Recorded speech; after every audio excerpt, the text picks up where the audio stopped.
minimize the work they did. I mean, we paid them for the research work, but it's a report. It's another report. You know, we've got a bunch of reports that you know are going to be factored into, I think, what we call our work. But you know, obviously a very real important thing about the AIR report is that it's contemporary, it's up to date, it takes a look at some factors that maybe hadn't been considered in New Hampshire before, and builds out a cost model. So what was that? I think a bird slammed into the window. Bird strike. But so you know, in these stories, when they're reported that, you know, 2 proposals for funding, it's not really it. So I mean, I don't think we've gotten to that stage. Yeah, Dave, I'd say I agree with what you say, that distinction is essential. But I thought that came across in her article. I thought that it was pretty clear the commission was, not the commission, that the AIR had developed an analysis and a report perhaps with recommendations in it. I can't remember whether she used that word, but that was the consultant's work, and it landed on the commission's desk, but the commission had something else to do beyond that. So I thought the distinction was there. Yeah. I mean, I think you're right. I guess I was just sort of getting a little prickly when it came to using the word proposal or I agree. I'm not sure she used the word recommendations, but you know, we'll get to that. You know, if we get to that point, that'll be something that comes from us. So. Yeah. Goodness, did you see Bill Ardinger? He's come on with a new dog. Yeah. That looks like straight out of the Wall Street Journal. I know, no dog anymore. I actually, believe it or not, that is out of the Wall Street Journal. It is. They don't have humans drawing those faces. They've got actually an AI system, a computer system that will turn a picture into that. So I had people complaining about my dog being not very professional, so I had to change it. I like my dog one better. I'll get Ozzy as my avatar. Bill, you need a haircut. You begin to look like your dog. It's so bad, Mel. It's so bad. We've been down on Cutting for a little bit too long. And so it's you're right. See, I don't have that problem anymore. You know what, to me, Mel, you look fantastic with your smile and your notices. I'll take that any day. Yeah, just stay off the 7 to 10 foot seas. Yeah, right, exactly. It's going to be bad the next day or so.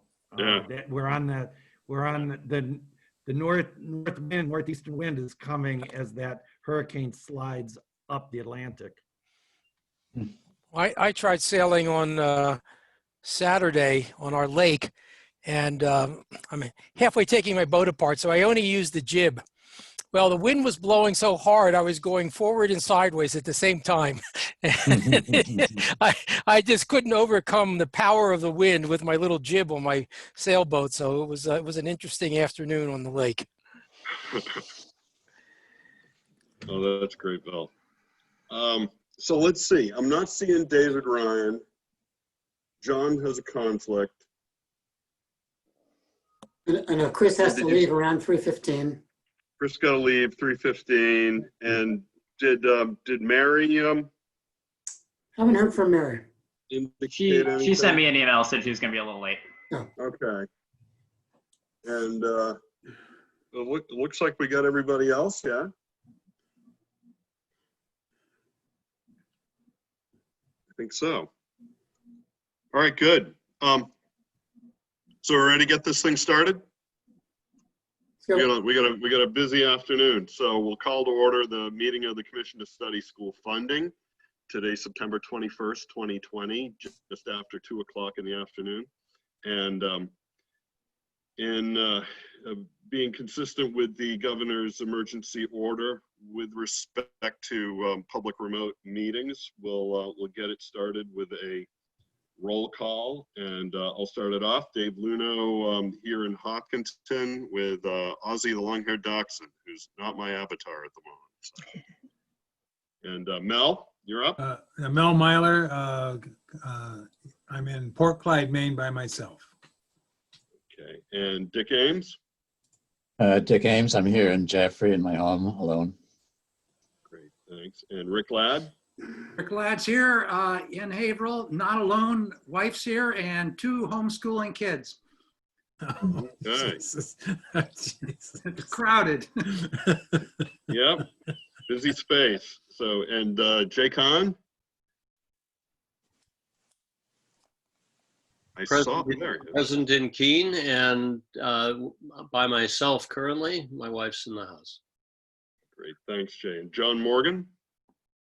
I am here and I'm in Brentwood. My 3rd grader is on virtual learning in the room next door, and my kindergartner just finished up. All right. And Bill Ardinger. Yeah. I'm here in Cuttyhunk in Massachusetts. My wife and the better looking dog is in the house. Whoa. Thanks, Bill. And let's see, Jane Bergeron. Good afternoon, Jane Bergeron here in Litchfield, home alone with Otis, the Black Labrador. All right. And let's see, Corrine Cascadden. Corrine Cascadden, I'm here in Berlin in my home. No dogs. All right. And let's see, David Ryan is not with us at the moment. And John's going to be a little late. Or no, John's got a conflict. Iris Esterbrook. Hi, I'm alone in Barrington. Husband took a hike. Okay, thanks. Thanks, Iris. And Barbara Tremblay. Hi, all. Barbara Tremblay here in Keene. My husband's outside. Okay. And Chris Dwyer. Chris Dwyer, alone in my Portsmouth office. Okay, thanks, Chris. And Susan Heward. Hi, Susan Heward in her office in Concord with a few students walking by. All right. Yeah, pretty exciting. That's great. And let's see, Val Zanchuk. Al Zanchuk is in his Graphicast office in Jaffrey, all by himself. Thanks, Val. And I think Mary's going to join us in. Oh, you're here. All right, great. And Mary Heath. Yep, I just got home. Mary Heath here in Manchester, and I'm alone right now in the house. Fantastic. Thanks, Mary. And let's see, we've got our some of our car seat team here. So I see Jordan Hensley. Jordan Hensley here in Dover. My fiance is here as well. Okay, and Carrie Portree. Carrie Portree here in Dover. I'm by myself. Okay, and we've got Bruce Mallory. I'm here in Kittery Point. Other family members in the house downstairs. Okay, and we've got people from our research team at AIR. I see Jesse Levin. Hi, this is Jesse Levin. I'm calling in from Pacifica, California, and my 3rd and 5th grader are upstairs distance learning with their mother. All right, and we've got Drew Atchison. Hey, Drew Atchison here in Washington, D.C., some other family in the house. Great, thanks, Drew. And I see Jen 4 from House Committee Research has joined us. Hi, Jen 4 calling in from Concord. I'm home alone. Great, thanks, Jen. Let's see, did I get everybody? I think so. Let's see, how are things looking as far as access, Jordan? I think we're good. Haven't got any notifications. We got 19 folks on the line, so good numbers today. Fantastic. So we got a long day or a long afternoon. Before we get things started, just a couple things. I just want to review, I think, how we're going to be getting through our agenda today. We're going to start with the remaining sections of the AIR report, and it's really important that we get through the report so that we can also get on to. By the way, everybody got a copy of the agenda for today. So we also want to make sure that we address any of the outstanding questions that have come up, and try to put some disposition to these questions. Either that yes, AIR is going to be working on it, or that we're going to assign it to a work group, or that it's been addressed and the issue's closed. So sort of try to wrap up at least this round of questions. Then we're going to talk about the process to accept the AIR report, and you know, and certainly there may be some questions about that. I would just sort of reiterate, and I think I mentioned it at the last meeting, that this is really more of a contractual thing. You know, we contracted with AIR to do some research and analysis for us. They're not making recommendations for us. They're not, you know, telling the commission what to do here, and we can certainly have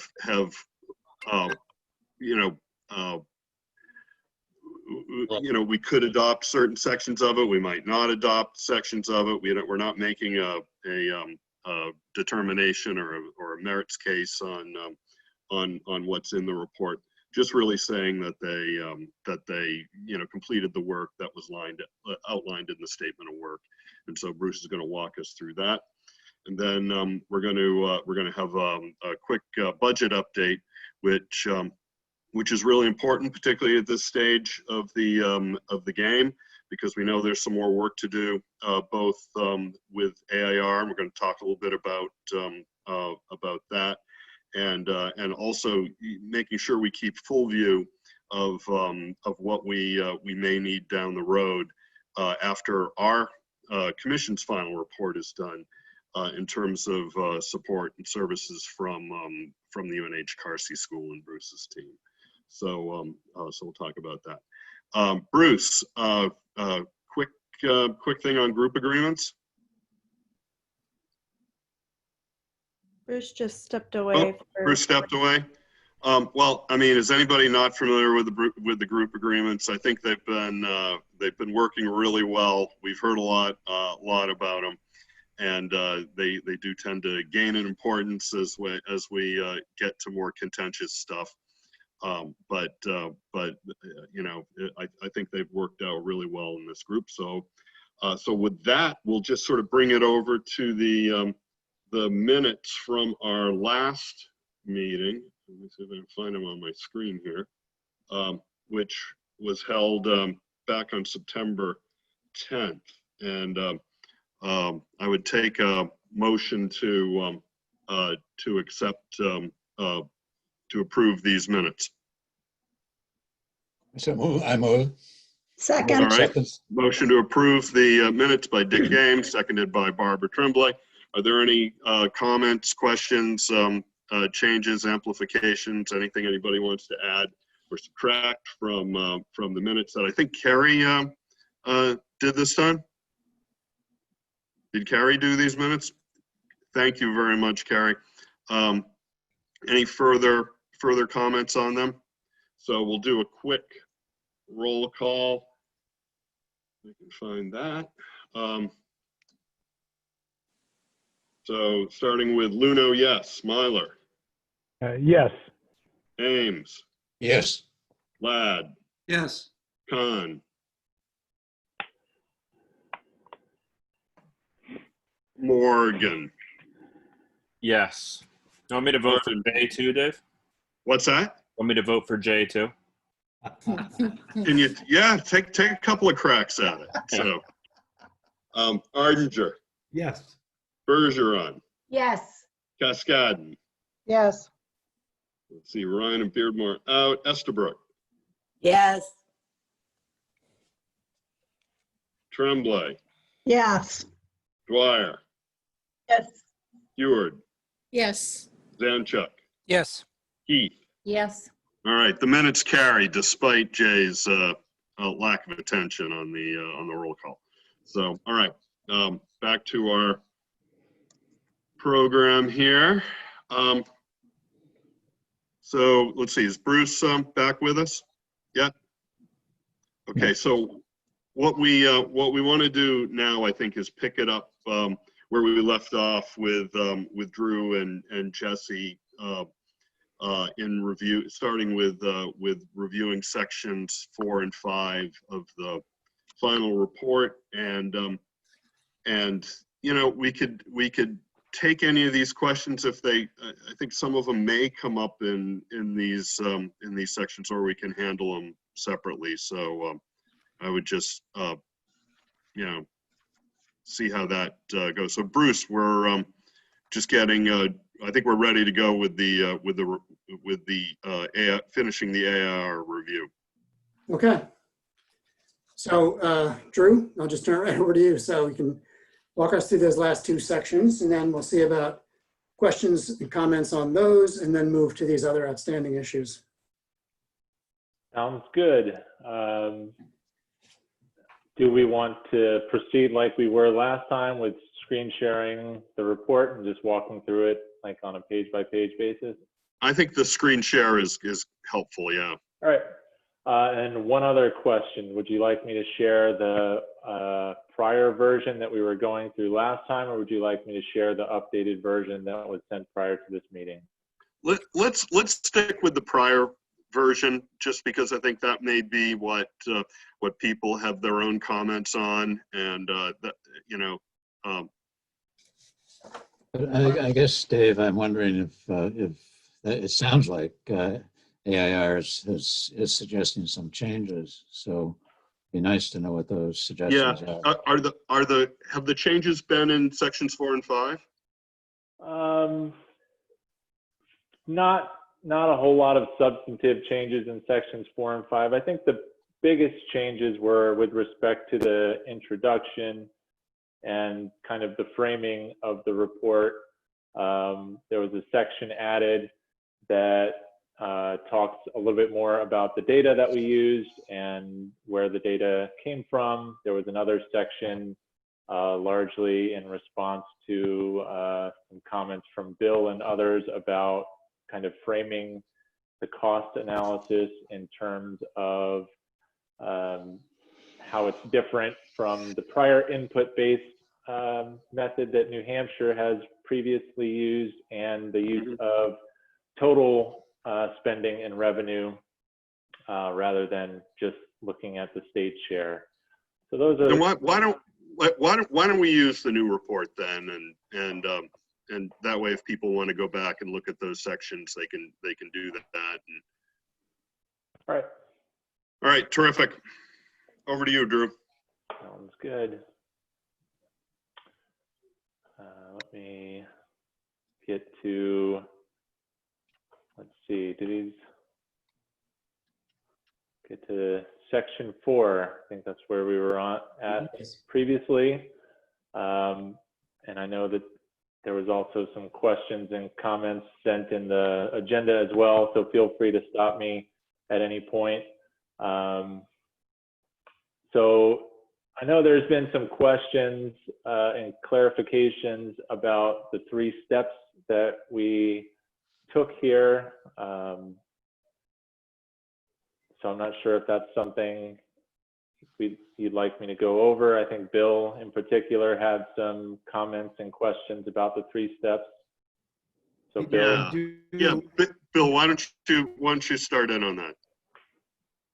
All right, that will, so on page 29 on the screen, Drew, you've got at the bottom, estimating costs through cost modeling, and you have a 3-step process described. And step 1 is estimating an education cost model that ends up predicting the cost for each community or district that is required to allow that district or community to achieve a target student outcome goal. And step 2 is a second process that I think takes data from step 1 or relationships that are built in step 1 and then tries to generate a set of formula weights that try and shape or fit the targeted cost for each community or district to what was predicted in the education cost model. I summarize those two because that's where the question is. So for example, we may have step 1 produces a predicted cost for, and you're going to correct me for inaccuracies in the summary. Step 1 predicts for a community like Manchester, say, it costs $21,000 per pupil to achieve the targeted outcome goal.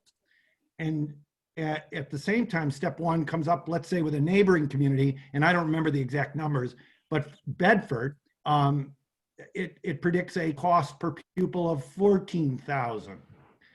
And then in step 2, weights are developed of key cost factors that kind of fit those predicted relationships and results. My question is that the step 1 result, which is so important, that shows Manchester needing to spend total dollars in a greater level to achieve the average state outcome or performance level,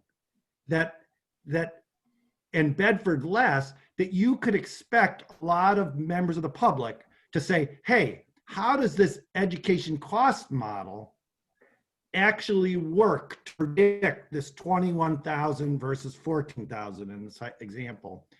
And is there, what is the output, the written output of step 1?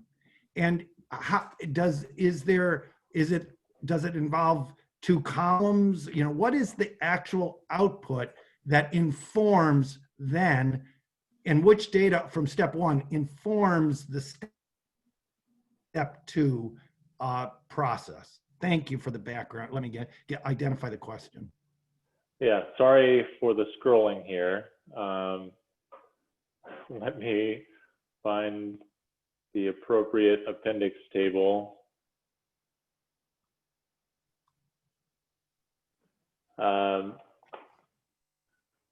So here's the output for the New Hampshire cost model. So this is Appendix Table B6. So it's a regression output similar to the other regression outputs that we've seen previously in chapters 2 and 3.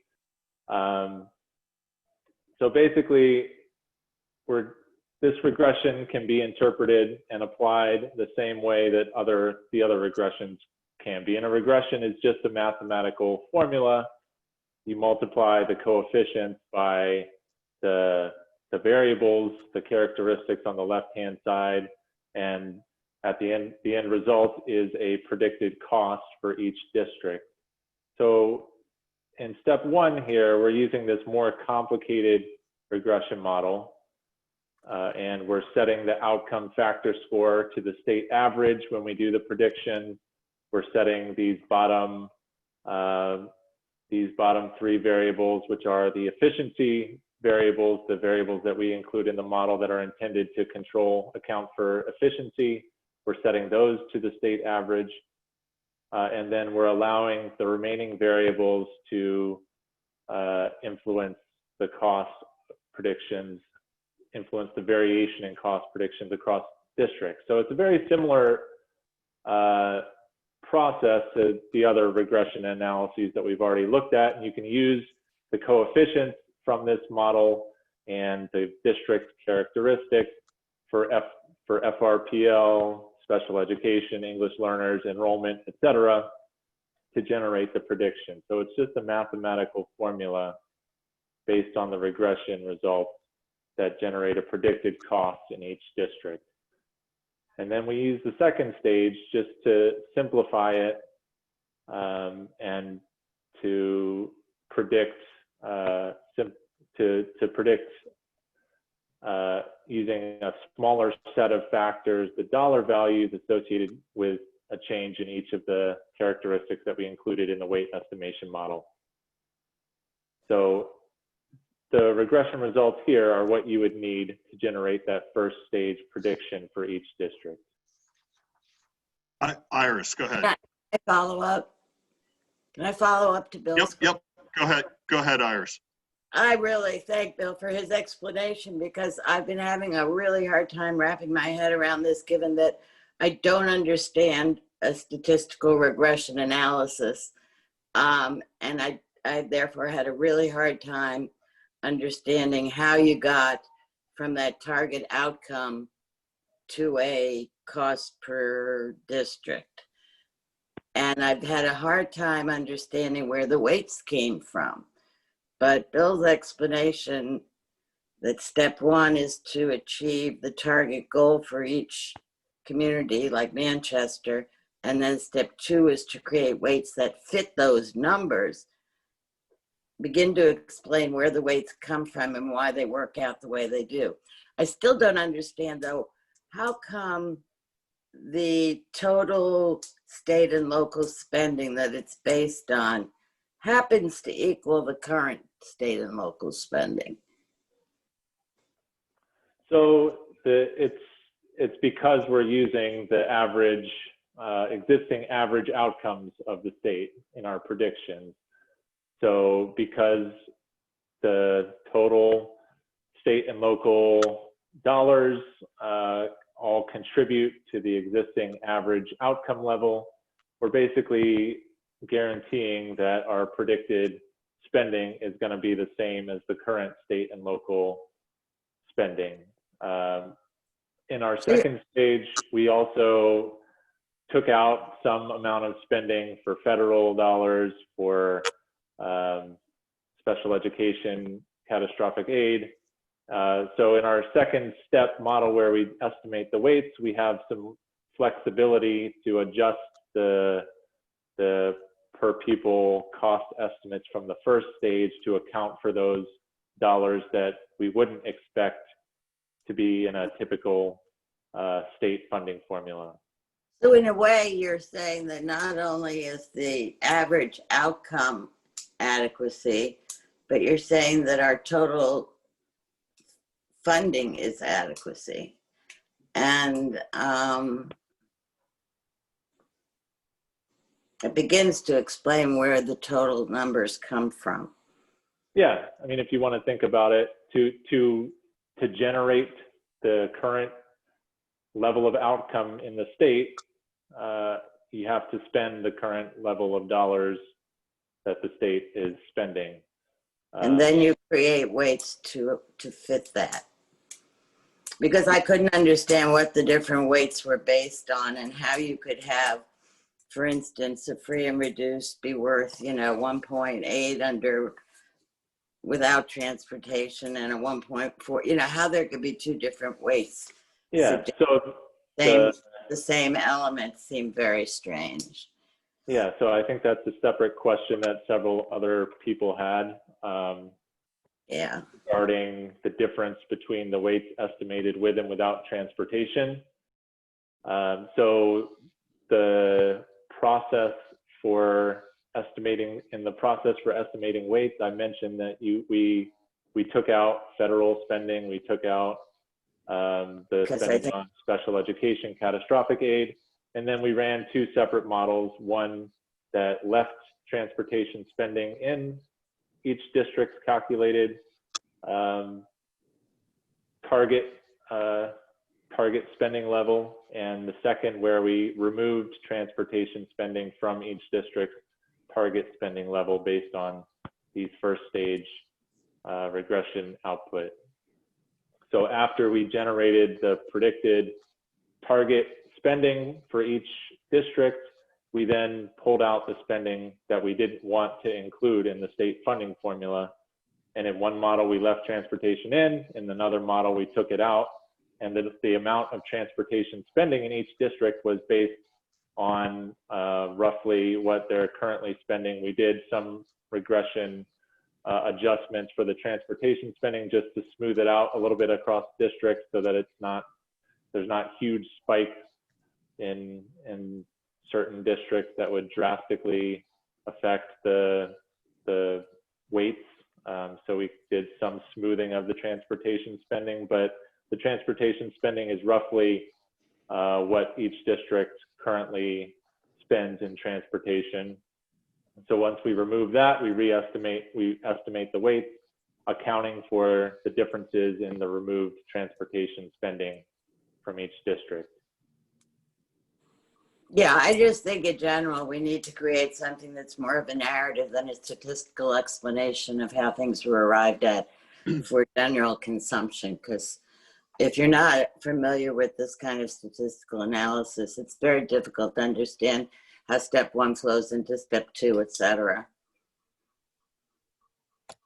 So Iris, I think that's a really good point, and I think that's something that that the commission should certainly take up in its final report, Right. and make sure that that's front and center in the first few pages. How helpful would it be to people if we set up a time where Drew could, let's say, walk us through the calculations, the step 1 calculations. So, you're starting with z-scores and spending, and looking at the 2 districts that Bill mentioned, and just sort of walking us through how you go about coming to an estimated cost in Manchester of this and an estimated cost in Bedford of something else. Would that be something that people would want to walk through in detail? Sure. Dave. Yeah, go ahead, this is Bill. It would be for me, and I think for this reason. When I think of what the legislature has to do, the legislature has to define, quote unquote, constitutional adequacy. And then separately, the legislature has to value or determine the value or cost of constitutional adequacy. And I think that what I'm hearing as a narrative from this is that, whereas adequacy as it's currently defined is kind of a particular substantive content, what the minimum standards require. You build to adequacy from inputs. That the new adequacy is defining target outcome level, a target outcome level, and going through that step step by step with the experts to show how step 1 gets to kind of uses that target outcome level to get to the relationships among towns, I think would be very important. And then in terms of valuing adequacy, it seems to me that, that is the total spending that's required. And it varies by district, where the current rule simply says $3,709 in terms of a base cost, and then a little bit more for each cost factor, which is kind of an input-based structure. This is very different. And you go through these steps to get from the relationships among communities from step 1 to shaping a curve with the weights. And I think that get to that target spending level. I think that would be helpful to do if AIR is able to do it. Yeah. And willing. Dave, this is Chris. I also think within that, the idea of a companion document that as Bill was just doing, explains some of the assumptions and the differences with how past thinking might have been, as well as the cautions of what not to assume based on each of these. For example, this does not mean that this is what we would think the total spending would be in the future, just because we're using a target average outcome. So I think a companion document that parses some of these pieces would be critical. Is any of that in any of our, any of the briefs that we've got right now? Well, no, because I think this is making it connect to New Hampshire's current thinking, as well as the likely potential misinterpretations that could be made, you know, cautioning people away from those.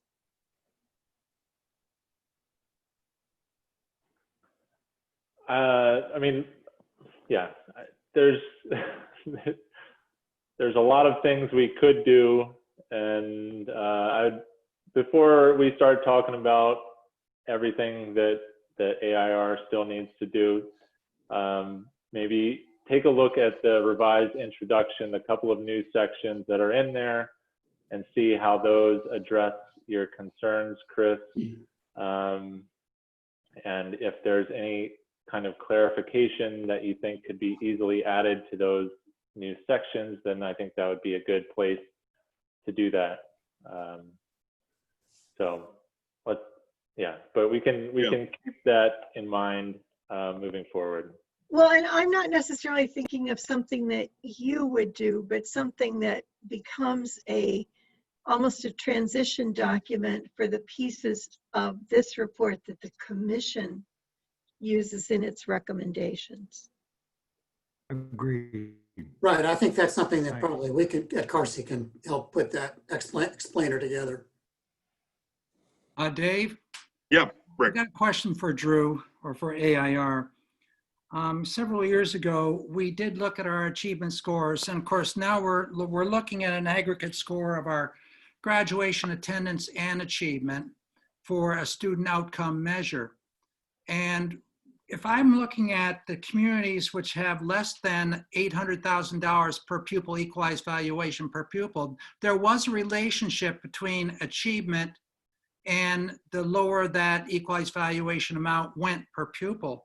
However, in the lower 40% and lower of all our districts, we had a total of 59 districts, of which 18 districts of these 59 had achievement scores in the top 2 quartiles on the achievement tests that we have.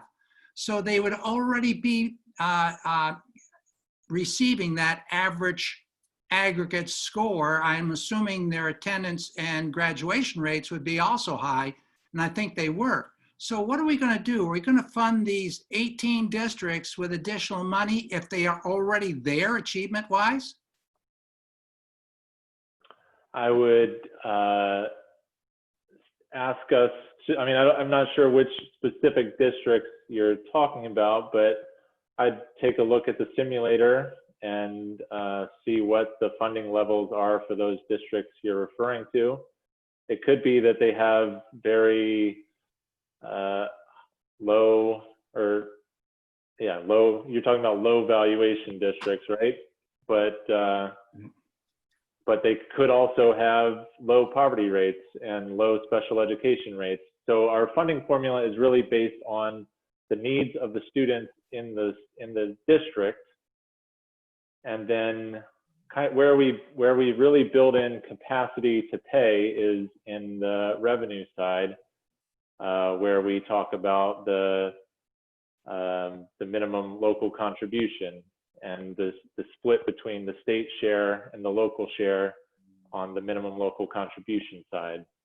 And I know that's a separate discussion and a separate policy consideration for the commission, but there's kind of two places where we build in these needs. One is on the funding side with the specific student needs that are of the students in the districts, and the second is on the revenue side with respect to valuation and how much each district can afford to pay of our target spending level.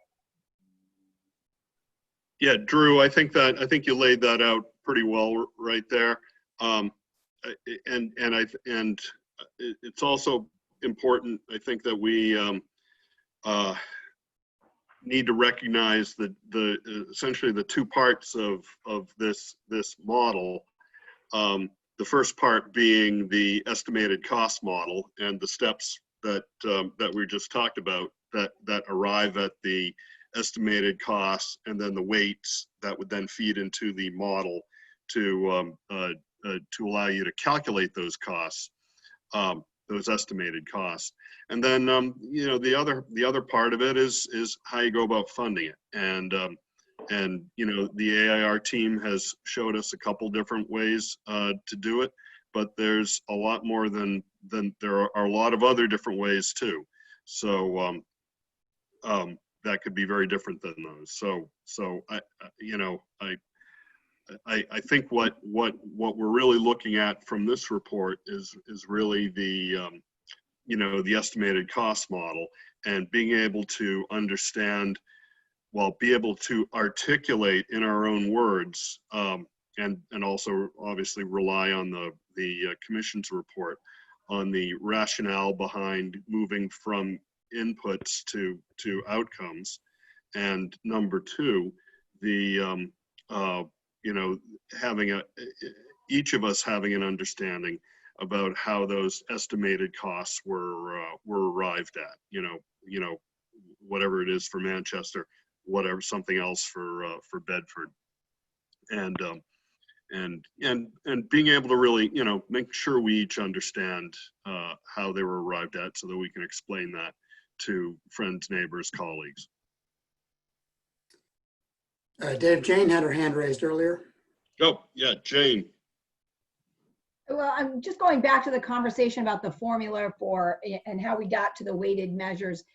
I would agree it would be really helpful to kind of walk us through how those were achieved, so that we could, as you just said, explain to other folks how we came to those. And one of the questions we were talking about, transportation, and one of the questions I had raised a few meetings ago was around the transportation costs and whether or not they included the specialized transportation. And Drew indicated that he was going to look into that. He thought that they were, but in talking with folks from the field, I think we will be questioned on that. And that typically what is submitted is your contracts for transportation, and that specialized transportation with contractors, with private organizations may not be captured in that figure. So probably should just verify that it does include all of the special education transportation costs or not. Yeah, I mean, if specialized transportation is included or is being contracted, then it might not show up as a transportation cost in the data. It might show up as a contracted service, but the dollars would still be there for that service. It might not be, we might not be able to distinguish that transportation as specialized transportation from some other generic contracted service that districts pay for. But if the districts are paying for it, then it should show up in that DOE 25 data, which should be a comprehensive estimate, should show comprehensively what districts are spending. But that would be, that would roll into more of the the total, as opposed to a number that's specifically tagged to let's say special education. Yes, it would roll into the general number, and that general number, it might not be accounted for in the amount of transportation we exclude when we're calculating the model with transportation separately, but in the overall amount that would be there. So I guess the main question for me is whether that specialized transportation is accounted for when we exclude transportation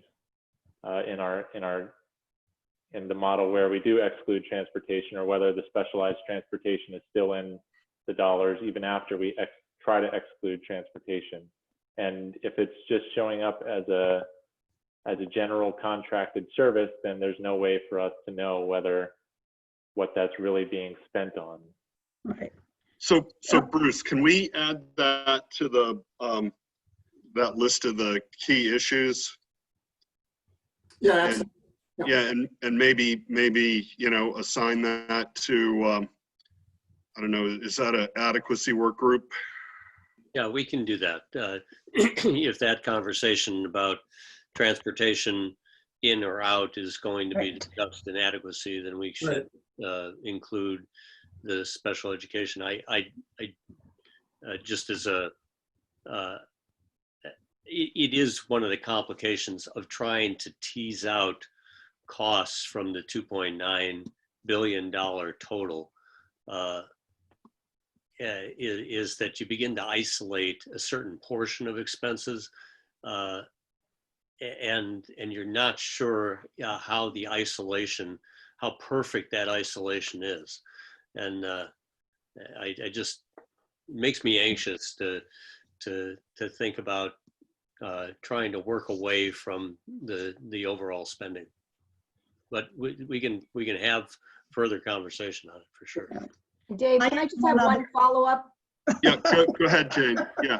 And I would hope that we would also, I mean, we've heard loud and clear from the field that the specialized transportation is really costly to school districts, and ensure that we include that preschool population that school districts are mandated to serve and to transport. And with preschools having so many sessions and having to run so many bus runs in very rural settings, it can be something that's very costly. And I just want to be assured that we have addressed that in one way or another. And we probably need to address it as we talk about what are the additional reporting for the DOE 25 reports that would be valuable for refining this model. But if we don't collect it, we can't report it.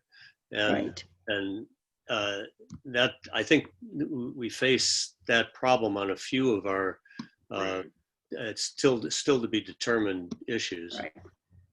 Right, I was going to bring up the preschool issue. Thank you, Jane. The other issue on transportation too is the career and technical centers. We may want to consider some transportation issues around that as well, for the districts that have to pay, provide transportation to come in or whatever into the various centers in the state. So it's another piece. But getting back to you, Drew, your possibility or of doing a presentation for us and going through the steps, the 3 steps, and maybe choose a couple different districts to go through those with us. That's what I tried to do over the weekend myself. I found it very helpful, frankly, and you've got the expertise. That might be great to actually have a quick session at some point to go through, take a couple of different districts so we could see how the steps work through the 3-step process. Thank you for your thoughts. Yeah, sounds good. Yeah, so on that, maybe we want to schedule a special meeting where Drew can walk us through the, for instance, for the Manchester and Bedford examples, steps 1 through 3. Dave, I'd like to ask that when we start talking about transportation, be it for special services or for career technical education or for any other area, because within our DOE 25 form right now, when we're calculating our pupil calculation and what our current expenditures are, we subtract out of there, the first food service revenue is subtracted out, and then we have transportation expenditures subtracted out, and there are some supplemental costs that are also subtracted out. Then we get a total amount for what it costs for students, and then we divide our ADM into that to find out what the per pupil cost is. But I would suggest that we also have Caitlin participate in that particular conversation that we as a commission may have. When it comes to special education, transportation, I'd like to have her there and her, because she's the one that's going to know. Okay, Rick, I think that's a good suggestion. So Jay, when adequacy takes up the these transportation questions, maybe we can see if Caitlin can join us for that. And Rick, one thing that we did change in this report was an explanation of how we calculated per pupil expenditures based on kind of the raw DOE 25 data that we received from the Department of Ed. So in the introduction now, in the brief data section, we explained what expenditures AIR chose to exclude or include in our calculation of per pupil spending. So our calculation is not exactly the same as the DOE reported per pupil spending on their publicly reported forms. We chose to keep in our calculation food, transportation, some of those other supplemental expenditures that you talked about. The only thing we excluded from the total current expenditures was the tuition payments from one district to another district within New Hampshire. Mhm. Yeah. So you did keep in food service revenue, which comes in from a different source. You kept that in the cost of a per pupil when we're getting the revenues from another direction? We kept that in the total cost of education. In the second step, we excluded federal revenue, which probably a good chunk of the federal revenue goes to food services. So we excluded that from the second step. Oh, good. That answered it. Thanks, Drew. Okay, great. So just a little. Dave, can I just? I'm sorry. You Go ahead. want to move on, and you should. I just wanted to. The career technical education transportation is excluded, and it is because it's categorical aid. So that $9.6 million isn't in the overall because it's like special education categorical aid. It is excluded. Right, Drew? I'm not sure about that. Okay. Well, we should clarify, but it should be. And It's just like the CTE tuition money. Mm-hmm.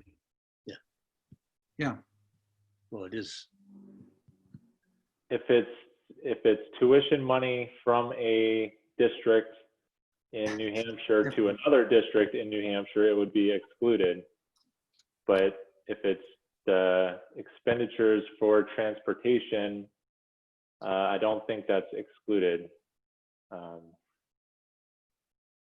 So I think it would still be in there because the DOE 25 should be comprehensive with respect to all the expenditures in the state. We chose to exclude the special education catastrophic aid, and we did that as a separate step. So we did that explicitly. We did not explicitly exclude any CTE spending or revenue. Right. So, all right. So there's going to be a transportation day and adequacy. Good. And there's certainly a lot to it. And I think we interim studied one of the CTE transportation bills, and that's something that needs to be folded into our output when we get to that. So anyway, time check here. We really need to be sort of finishing up our discussion of our review of the sections 4 and 5 in the next, say, 25, 30 minutes. All right. So if we can bear that in mind and try to move through this. I don't want to give anything, short shrift here. Yeah. But let's get through this, and we can always come back again later with more in-depth questions. We can set up a special meeting for that too. And Dave, if I could suggest that in the meantime, for example, Val has his hand raised right now. If folks have questions as they listen to Drew, please enter them in chat. And that way we'll be able to come back to those questions. If not today, then we'll make sure we capture them. So if it's a question you really do need addressed sooner than later, put it in chat for now, and then we'll see how the time works out. Okay, Val, go ahead. I'm sorry. No, that's okay. I just a sort of a technical question here. If all of the estimated weights are based on the regression model and the various coefficients that come out of that, I guess my assumption is that any change in those that are allowed in the simulator would then change the outcome of the regression model, because you're changing all of the various coefficients effectively and changing the slope of that model. Is that correct? Yeah. So yeah, when we estimated the weights are based on our empirical regression model. So those weights are meant to best fit the existing distribution of cost across the New Hampshire districts, so that each district would be allowed or would be able to provide opportunity to achieve the average outcome in the state.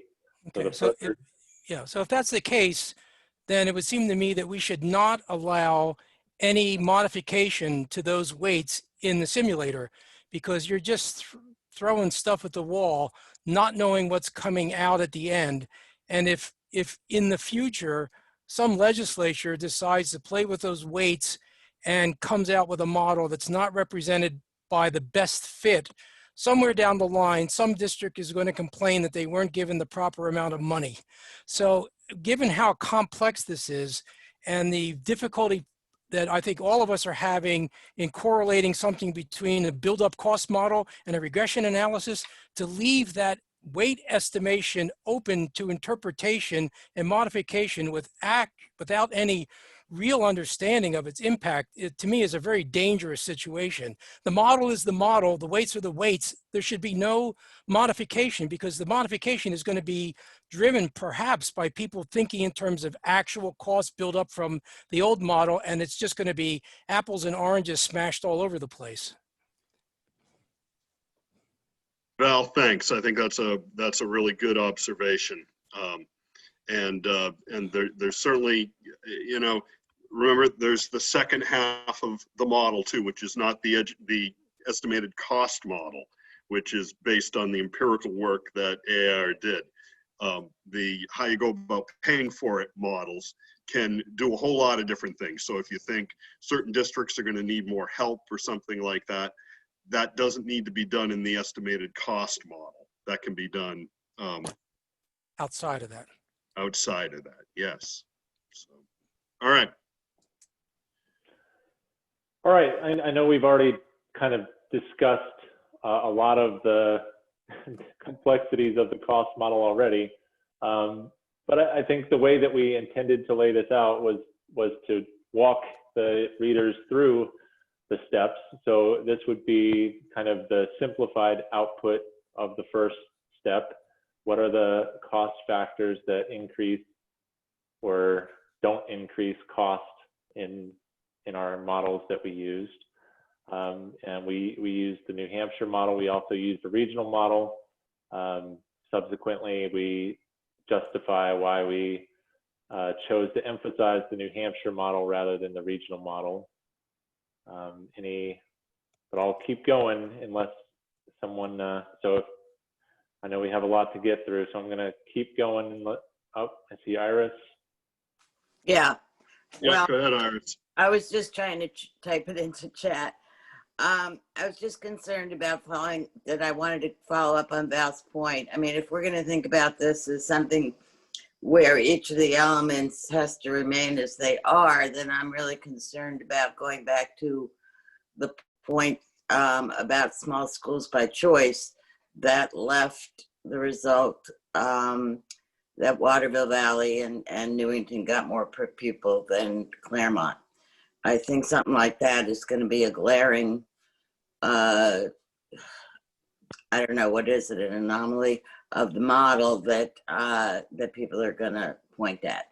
And I think we need to look at ways to correct that, perhaps by accounting for physical capacity in the small schools weighting. Yeah, and that can be done outside of the educational cost, the estimated cost model. That could be done in a funding model. Okay, but okay, I only brought it up because of Val's point about considering each of the elements as they are presented, not as really malleable. Right. And I hear what you're saying.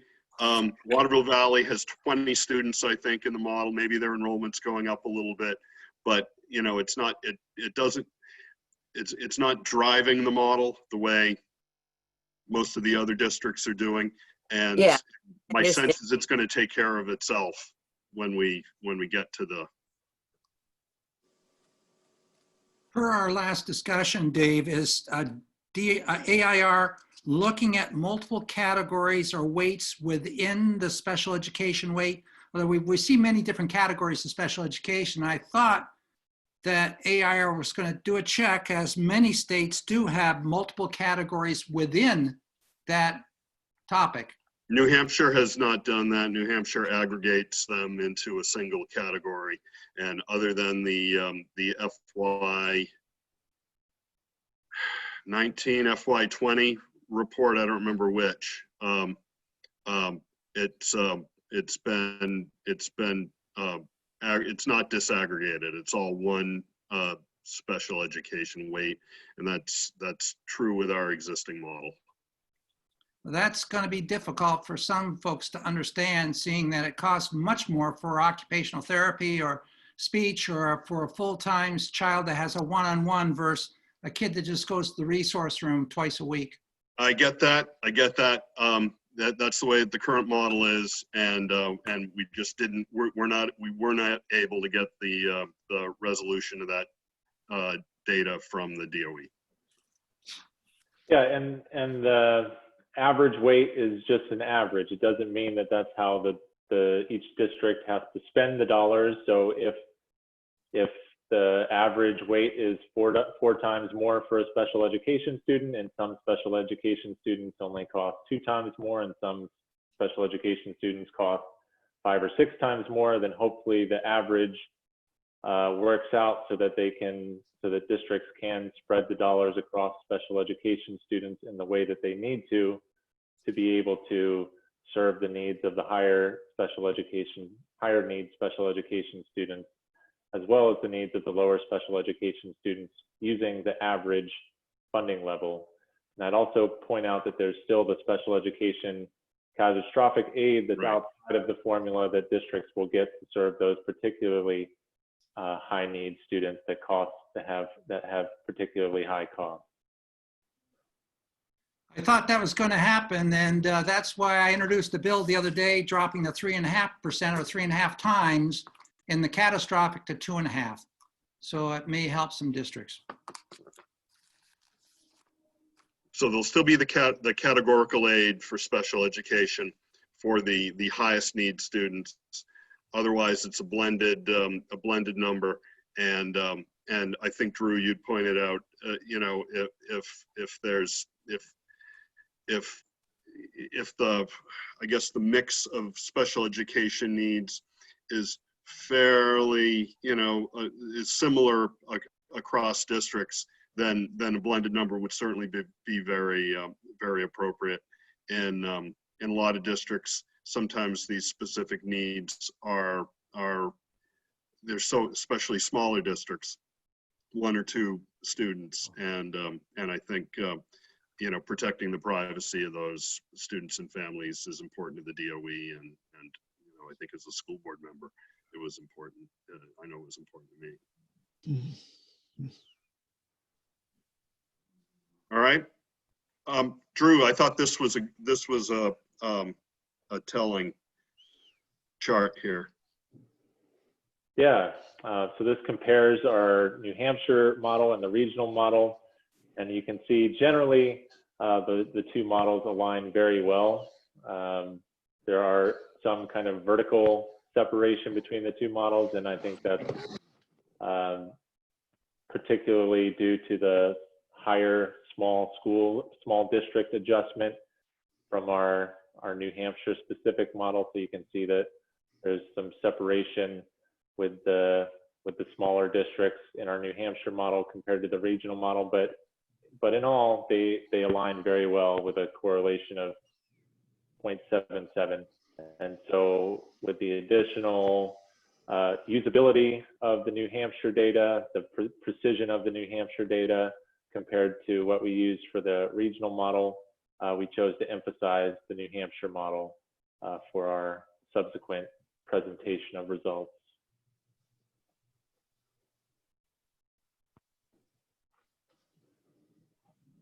So moving on, so this shows the distribution of actual spending and predicted cost. So this is just to show that what our predicted costs, the distribution of predicted costs is not extraordinary compared to what currently exists in New Hampshire. The averages are very similar between actual spending and predicted costs, and the range of predicted costs and actual spending is very similar. So we're not proposing something super extreme in terms of the range and distribution of predicted costs.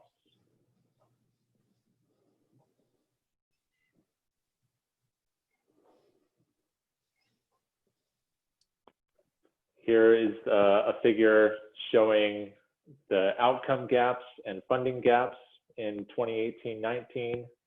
So on the y-axis, we have the difference between districts' current outcomes and the target outcomes. So negative numbers here means districts are achieving below the state average. Positive numbers mean that districts are achieving above the state average. And then on the x-axis, we have the difference between actual and predicted costs, with negative numbers being those districts that are spending less than our predicted costs, and positive numbers being districts that are spending more than predicted costs. And this is really a key validation of our model, in that our model, if it's working correctly, should be showing that the districts that are achieving below the state average need more funding, and the districts that are achieving above the state average don't need more funding to achieve the existing state average level of achievement. Dave, I have a question on Go this ahead, one. Bill. This is a really amazing graph, Drew. And I guess one of the ways I'm trying to, and you may not be able to speak on this, but this is showing for the outcome target, which is kind of the New Hampshire average, as I understand it. That outcome target is really the definition of adequacy in the New Hampshire world, where we're trying to say that every child should have an opportunity to be in a district that is able to deliver a public education that achieves that outcome target, which is the state average shown as 0 here. And what this is showing is that that there's this correlation. When your district is not achieving the target defined adequacy goal of average performance, you are getting, under this model, more total funding. And so there's a correlation between total or the deficit, I guess. That I'm just saying, is adequacy here shown as the 0, the average outcome goal? Yes, that's AIR's assumption of of adequacy and how we operationalize adequacy for this cost model.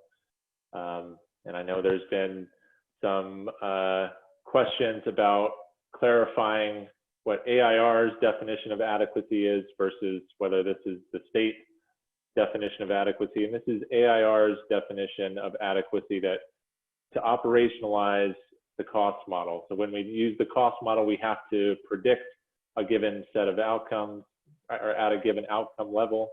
And because of New Hampshire's existing high level of achievement throughout the state, we chose to set the existing state average as our adequacy target. Thank you. So Drew, I think another thing that's interesting about this too is there are few, but not very many, districts that are spending less than their estimated cost and receiving and getting higher outcome scores. I mean, there's a few. They're really small. You can see them in the upper left. But there's a few more that are spending more than the estimated cost and getting a little bit less than average performance. And I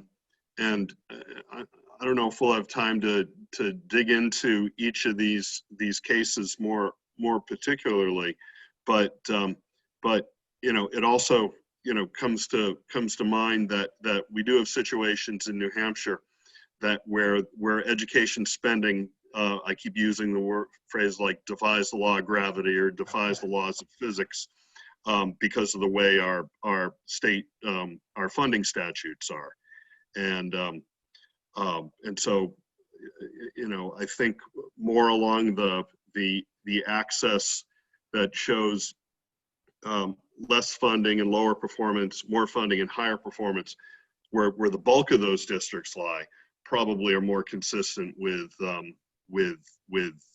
affirmative decisions that are being made at that district level by voters. Yeah, I mean, this is a regression model, and in all regression models, there's some amount of error where we can't account for every characteristic that might affect need or every characteristic that might affect spending. So yeah, there are a few districts that kind of stray farther from the trend line than might be expected, but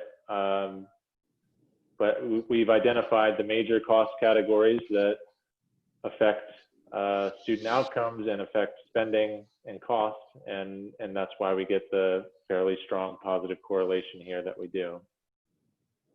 Dick? Yeah, thank you, Dave. This is a very interesting figure or exhibit. The one consequence that I see in this model is that the lower left quadrant, if we come to a conclusion that adequacy is at the crosshairs there, that lower left quadrant, all of those places, those school districts, will need to go up in their spending to the adequacy level. That's if we decide that adequacy is at that level. That's the consequence. And that means, and the others that are above adequacy, they can do what they want. I mean, that's where we're at right now. And they may choose to carry on at that level, go higher, go lower, although not below the adequacy level. So a consequence that I think we all have to bear in mind of moving to this new adequacy dollar level is higher spending for the state on education, probably significantly higher. I just want that. I think we all need to understand that that is a consequence. It also means that the average moves up, and I don't know what that signifies. And Drew, you might want to comment on that too. Yeah, thank you. Yeah, and you submitted this question in writing, and I have been thinking about it a little bit. But I guess my response would be that anytime you do any sort of redistribution according to your assumptions, there would be an increase in overall state spending. So if you're going to move any of these districts up even just a little bit, and all of the districts above the average choose to remain the same, then there's going to be some increase in overall state spending. So if your assumptions hold out, then yeah, I'm not sure how you would get around any increase in overall state spending, because the only way to not achieve an increase would be to leave the distribution exactly the same as it is currently, because all the districts want to stay at least where they're at, and no district wants less than they had before. So any district that gets more than what they had before is going to be contributing to increased spending. So at least that's the way I'm interpreting your comment there. So I don't know how you get around that. I don't think it's a question of getting around it. I think it's a question of knowing. Yeah. Realizing, recognizing. Right. Can I ask a clarifying question to Dick? When Drew was just saying state spending will have an impact that will go up, I'm hearing total spending, which is funded by state and local sources. Is that what you mean too, Dick, in your question? Yes, it's total we're talking about. Yep, very good. I think so. The only other thing, Dick, is I'm thinking that if I'm looking at how this step 1, step 2 process works, and I don't know that I am looking at it right, but the real adequacy target is the targeted outcome goal. And that outcome goal is not by itself a dollar figure. The outcome goal is the goal of getting an outcome score that is at the target of state average. Which, so when you put the crosshair in your comment, I was more focused on the line that is horizontal at the 0 on the y-axis as a definition of adequacy. And I wanted to clarify my comment, because I think yours was a little different. I wasn't talking about dollars as an adequacy definition. Well, we're going to have to come to that discussion. I mean, I think we don't need to go into that discussion here. Thank you. Yeah. One of the things we're looking at, Bill, is that when we developed our ESSA plan, Every Student Succeeds Act, we have started to realize that we don't want to be aiming necessarily for that achievement score. We want to see growth from the student from point A to point B to C. We want to see learning going on. And even though the learning still may be below that so-called achievement score, which means proficient, we are seeing growth. That's what we want. They will get there, but it will take some time. So we've written into our laws in the state that we want to see achievement and growth. Agreed, thank you. Okay. All right, let's keep going. Time is dwindling. So here, this section gets into our estimation of weights. We talk about the types of the step. This is really the step 2 that we're talking about. So the reason why we use a step 2 is first to only include those cost factors that we think are important in the estimation of weights. And also the step 2 allows us to remove any of that funding or spending that we don't think would be involved in a state funding formula. And here we remove the federal revenue and the special education catastrophic aid, and sometimes transportation.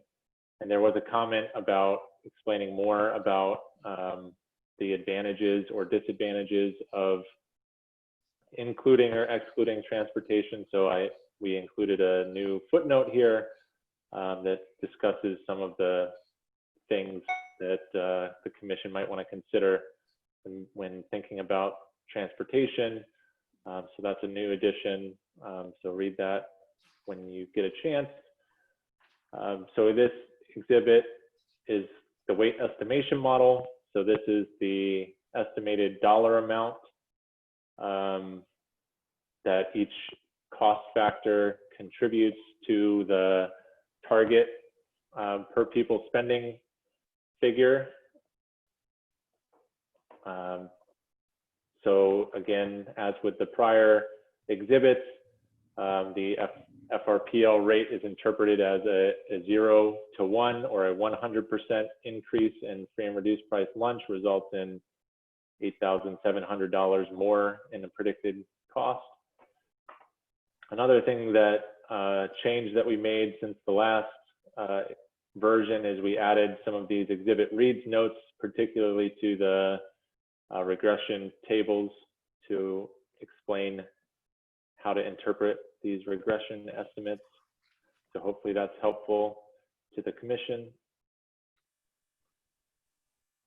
So then from this weight estimation model, we convert into weights simply by dividing the dollar amounts by the base per pupil cost. So up here, we have the constant term becomes the base per pupil cost. If we divide 8,751 by the constant term, that becomes our weight. So it's a pretty simple mathematical calculation to convert the regression results into weights. How are you going to work this weight you have for middle school grades?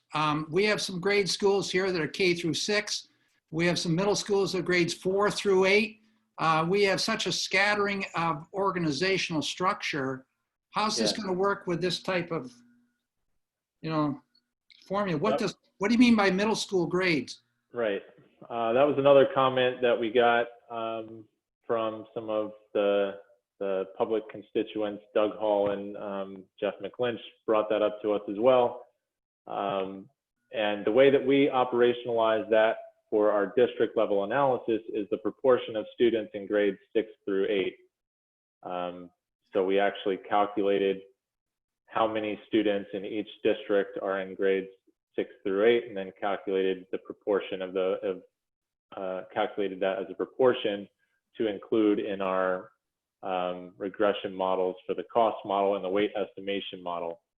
That becomes a little trickier when we do the town level simulations, because currently the Department of Education does not publish grade by grade data at the town level for ADMR. They only include their existing definitions of elementary, middle, and high school enrollment, which we've been told are likely to just be aggregations of buildings like you were talking about, Rick, where they say that K through 8 are elementary schools, even though they have middle school students in that building. So if possible, we would recommend that the commission work with the Department of Education to get more specific town level data about the proportion of students in each town that are in grades 6 through 8 to be consistent with our cost model and weight estimation model. Currently, we don't have that information.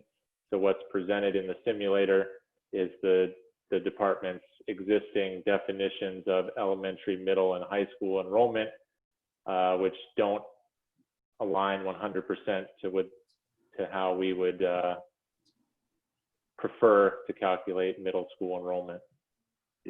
So we've heard a lot about data collection from the DOE, and probably that's one of the sections that we should have in our final report, our recommended changes for data collection and for example, enrollment by grade by town, but also like what we talked about earlier,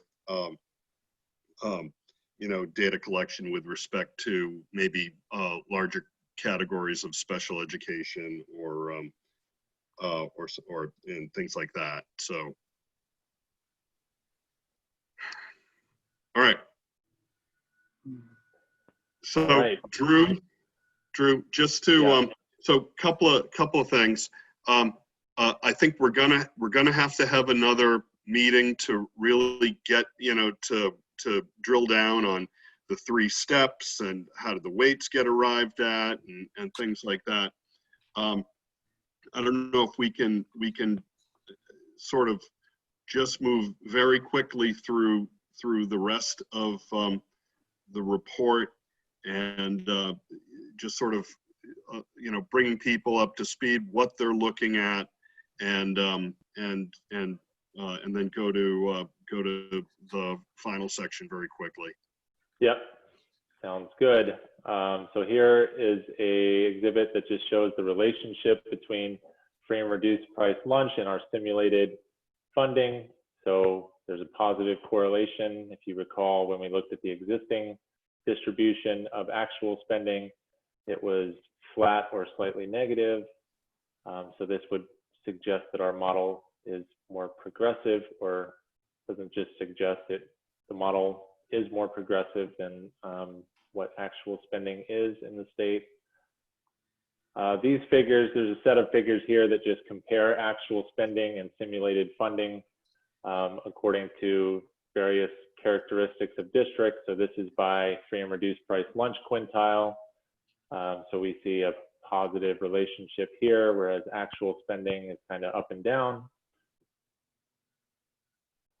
This is by special education quintile. Again, we see a positive relationship for the simulated funding with respect to special education, whereas the actual spending again is up and down. Here's by district size category. I think this one is particularly interesting and somewhat gets to the point that Iris made about funding small districts at a high level. Our model does suggest that small districts should get more money. But if you look at actual spending, they're actually spending way more than what our model suggests. So if you look at the actual spending of Waterville Valley, they're spending something like $35,000 per student, whereas our model suggests around $20,000 per student. So even though we are saying that small districts need more, we're saying that the amount more that they need is not as extreme as what they're actually spending currently.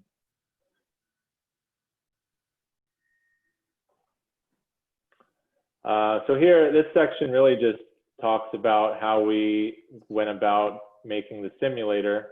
And you've all seen the simulator. So I don't think we need to spend too much time on this, but this figure is just kind of a validation of the simulator, and that what we're simulating aligns very well with the total amount of current spending reported by the New Hampshire Department of Education. It also aligns very well with the amount of actual state and local revenue, which is added up from the statewide property tax, the local education property tax revenues, and the adequacy grants that towns currently get. So our simulations are in the ballpark of the total amount published in a couple of different sources.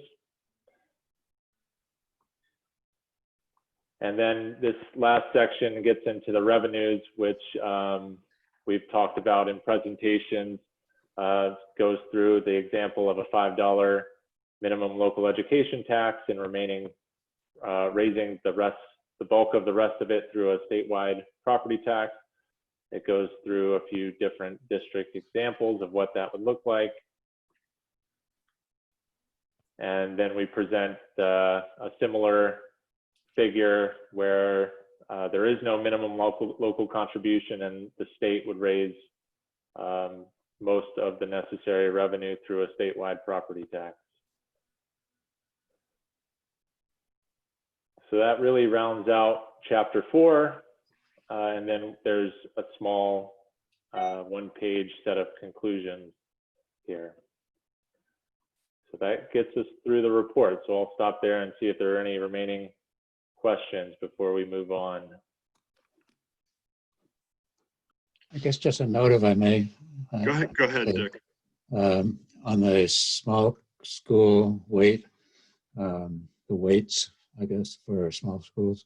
I think, and this is really a note about what the commission needs to do when we get to the funding, but we've got to watch out for incentives and disincentives. And I was thinking about Conval. Conval is above the small school level, is 2,000 plus. Yet it's composed of a number of towns that decided to join together into a cooperative school district, which was a good thing.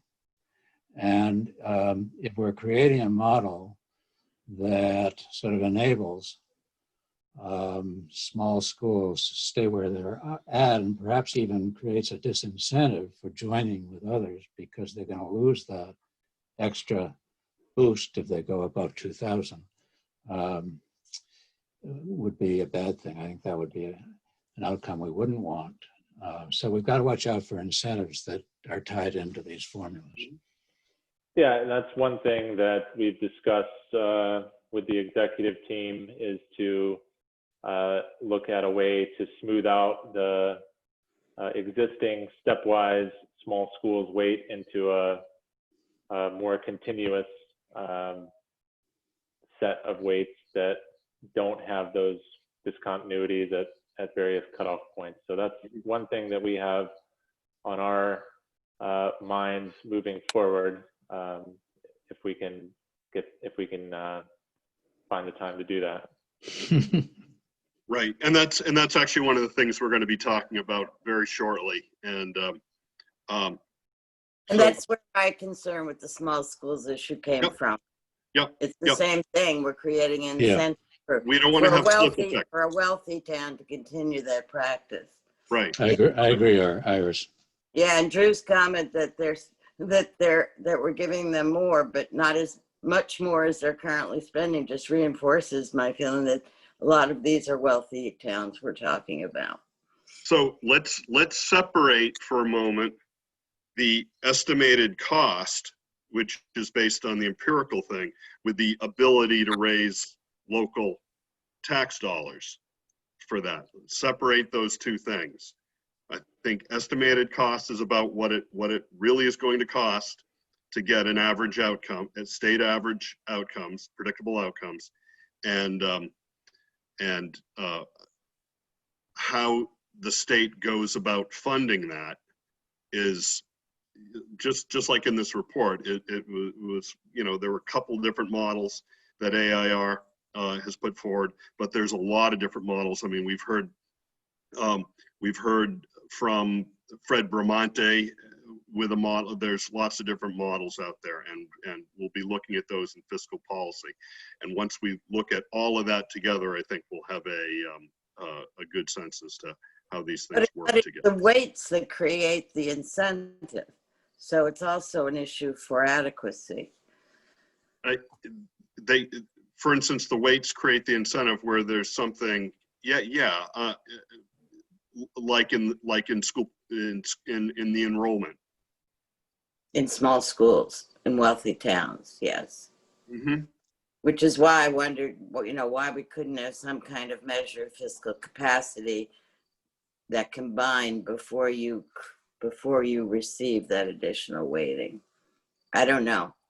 That's kind of a combo for both committees. Mm-hmm. Yeah. But let's look at it as a whole when we get to that. So I want to. We've got quite a bit of stuff we still need to get through, and I want to give some time to do that. One of the things we're hoping to do today is formally receive the AIR report, which basically concludes the fixed price part of the research contract we have with AIR. So Bruce, did you want to put the statement of work up on there? And we just want to, I think, as a commission, take a look at what we expected to receive from AIR, and have they met that expectation, and then we can take whatever motion we need to do for that, and then move on to some further discussion. Yeah, just quickly here to update you on the budget and AAR is continuing. Well, are we doing budget, or are we doing the process for accepting the AIR report? Oh, sorry. Doing too many things, multitasking here. We'll go back here. So we wanted to take a look at, did we have the SOW, the statement of work? Oh, I don't have that. Oh, you mean from the new statement of work from Jesse? The statement of work from the AIR contract, just so that we can take a look and all right, the 5-part. Jordan, can you pull yeah, that? yeah. Because it's not on my screen right now. So No, it's not. Tossing this over to Jordan. So I think what we've got on the screen right now is a possible motion that would accept the report. But before we get to that motion, I wanted to sort of talk about what we contracted with AIR to do, and have they fulfilled that? Okay, right. Jordan's searching for it right now. He's on his way. Can you put the motion back up, though? I'd like a chance to absorb it a little more. We'll get to that as soon as we go through this first step. Yeah. Right.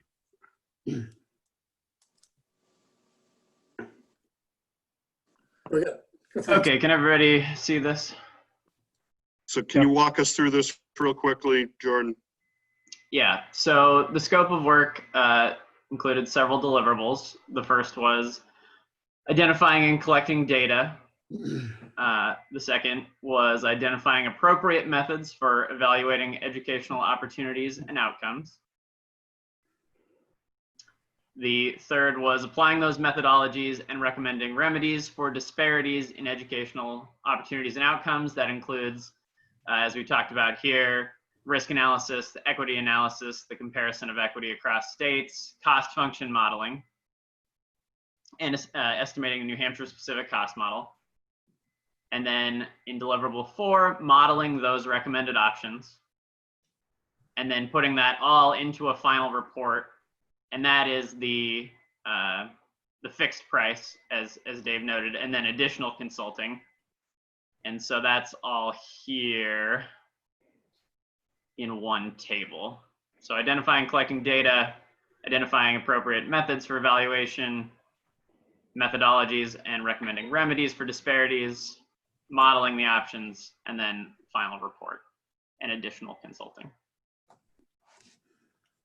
And so points where AIR had to get clear guidance from the commission would be with respect to having identified appropriate methods for evaluating educational opportunities and outcomes. And then we had discussions about whether we wanted to have an input-driven cost model or an outcome-driven cost model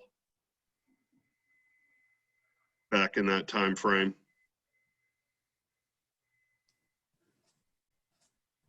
And then based on those discussions, applying those methodologies in deliverable 3,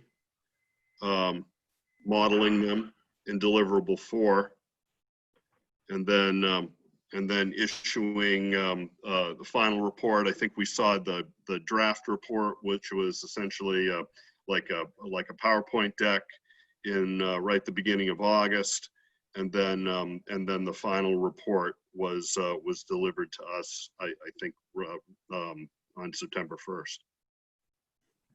And then we've been making obviously small edits and changes, clarifying statements, things like that, because we know that this report, as will also the commission's final report, have to have some legs and be stand on its own after the commission no longer is there to sort of provide interpretation and stuff like that. So are there any, Bruce, you have anything that you want to add on this? Just a quick comment, because this will be about another conversation that will come up. The additional consulting, which is at the bottom of this list, this timeline, runs from early September through the month of December.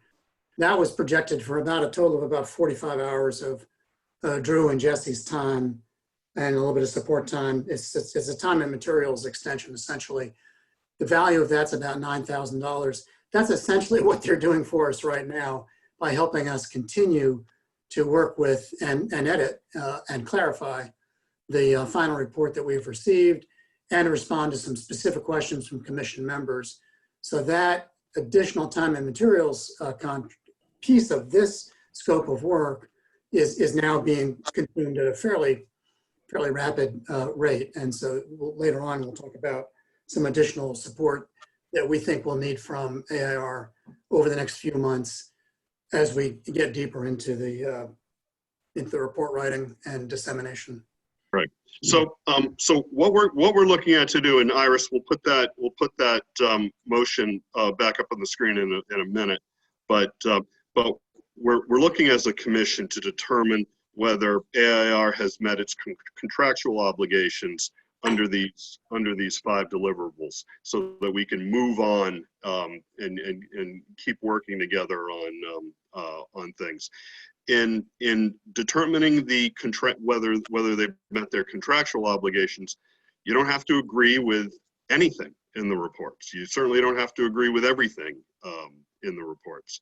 And like I said, I think before we opened the meeting, and I know this was an awful lot of work from the AIR team, and it was done in conjunction with I think what the commission was interested in doing, particularly with respect to outcomes and other things. So it wasn't done in a vacuum. But at the end of the day, and I'm not trying to minimize the work here, because it's very up to date and it's very New Hampshire specific, but it's a report. And we've got a lot of, the commission has other reports that it will also, I'm sure, reference in its final report.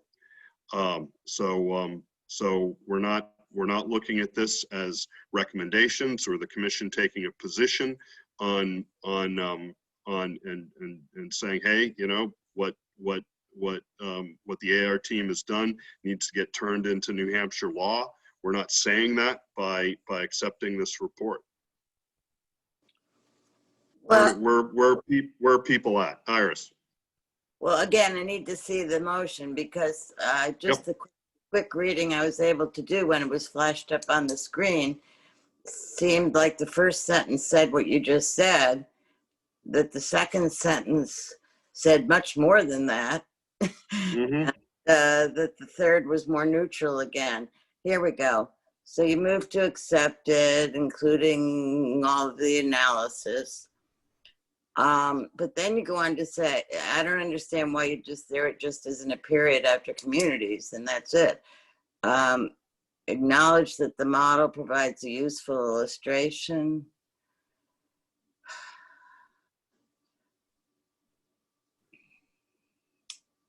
I don't know. I just don't understand why all the other verbiage is needed, really. All we're doing is accepting a report. No, I'm fine thinning it out as well, but Bill, go ahead. Dave, the one thing I think, Iris, I can understand the question about after the semicolon, but the provided however seems important. That section to me, in that doesn't, in other words, if we were to, yes, and I actually, in looking at this motion, I particularly, I understanding what Dave and Bruce have presented, which is there's a contract in place, and we have to, and part of what our job is as a commission is to accept the final report that has been produced by our consultant for its purposes. I can understand that contractual thing, but I wouldn't want, I wouldn't want my support for such a motion to be construed that I'm agreeing with any of the particular weightings in the report or the particular, that the simulation model posits a $12 so state property tax. So I like to provide it, however, I'd be happy with other changes. And honestly, Dave, you know, I'd be prepared to make this motion, put it on the table if the commission wanted to do it. Because I think personally, AAR has done an excellent job. I would, however, you know, in making this motion, ask the executive team and Bruce Carsey to sign off that in their belief, the contractual obligation has been completed. But I would be right now, based on the words, happy to put this motion on the table of the commission if that is the right time to do it, and then allow debate over it so everyone gets to chip in. Yeah, that's fine. And what I think what I was reacting to was the part between the semicolon and provided however. It seemed like more of a value statement. If I may, Dave. Go ahead, Dick. I could go, I suppose, either way on the clause between the two semicolons, but I think that clause is useful. It does nothing more than acknowledge that the model provides a useful illustration of how an integrated system and so forth may be constructed. And I think that's true. I think it is very useful, and it's something we can work off of. As for the rest of it, the proviso is very, very important. I agree with Bill on that. And the first part is accepting the report. So as I say, if people feel strongly about the middle clause, then I guess I could do without it. I think it's accurate and an affirmation that it's been a useful exercise. So I would support Bill's proposed motion, and also the proviso that on the side that we be assured that Carsey supports this. Dave, a quick interjection here, and that is simply that the scope of work required both the kind of analysis that we see in the report and the scope of work required that AAR produce that simulation model. So in a sense, that was a concrete product in addition to the analyses that took place. And that, for me, that would suggest that we also acknowledge that they produced that simulation model that's useful to us for our purposes. Good point. And I will, you know, in a more formal way, affirm that from the Carsey's point of view, who's provided the resources, they paid the invoices to AAR, that they have met the requirements of the scope of work. Mm-hmm. So is there any further discussion on the motion? Yeah, I have a question for you, Dave. Yep.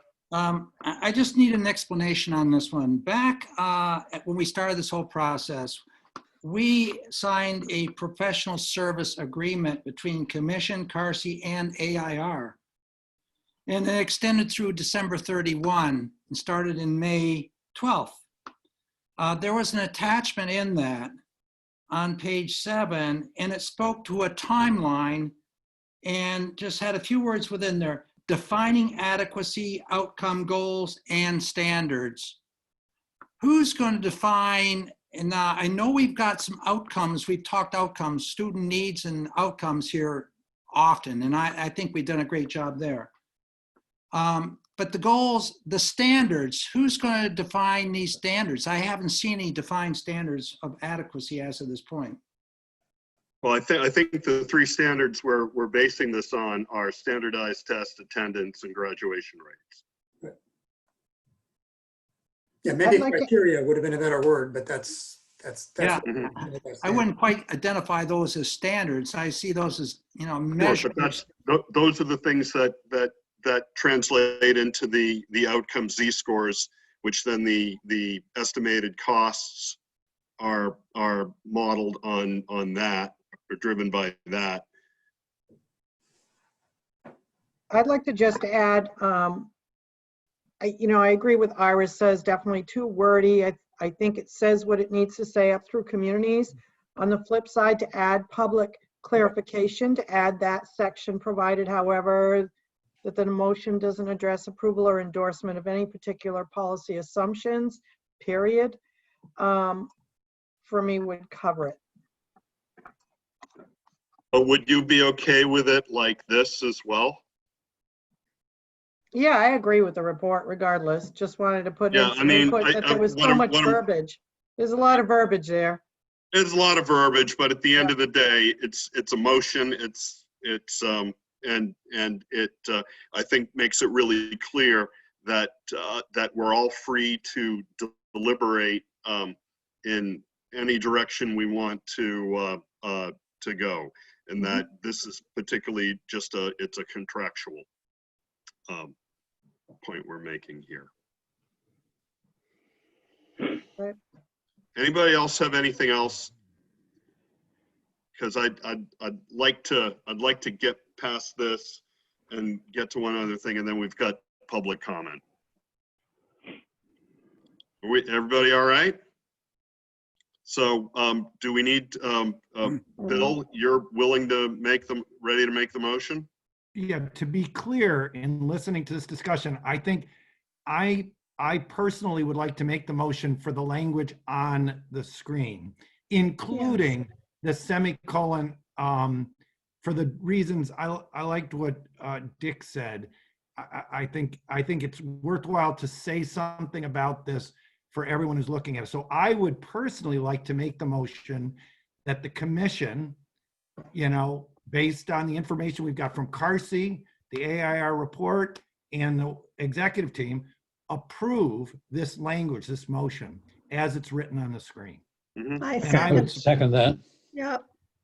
All right, so motion made by Ardinger, seconded by Tremblay.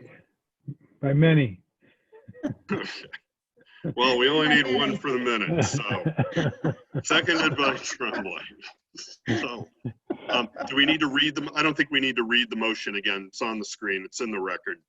We'll have that in the minutes. So is there any further discussion on the motion to accept the AR report as made by Bill Ardinger? Then we'll do a quick roll call. What? Was there a hand up on that? Nope. Roll call. Luna, yes. I do have one last question. Go ahead, Rick. I understand. We're in the voting mode. Pardon me? Nothing. Go ahead. You're not in the voting mode. We haven't even started yet. But on the line just ahead of where it says provided, however, in a manner that more fairly compared to what we're doing right now, or the value statement. In a manner that distributes total resources to communities. I don't know if we need to put more fairly in there. How are you going to define that? I'd rather see it just taken, stripped out. That in a manner that distributes total resources to communities with the greatest need and lowest, even may more appropriately, but I think the formula we had in place when we initially put that in, it was a fair model. I think we've done a whole lot of hacking and chewing around it, which has made it not so. So I don't know, it's just a thought. I'm not really, bound to it. Yeah, I don't think we're making any. We're not making any claims about the current model. Well, it's a value statement, though. Yeah, I it can vote is. for it, but it is a value statement. And I guess when I've written any legislation, Anthony's always told me, be careful of putting that type of thing in because it's interpreted so many different ways. Okay, so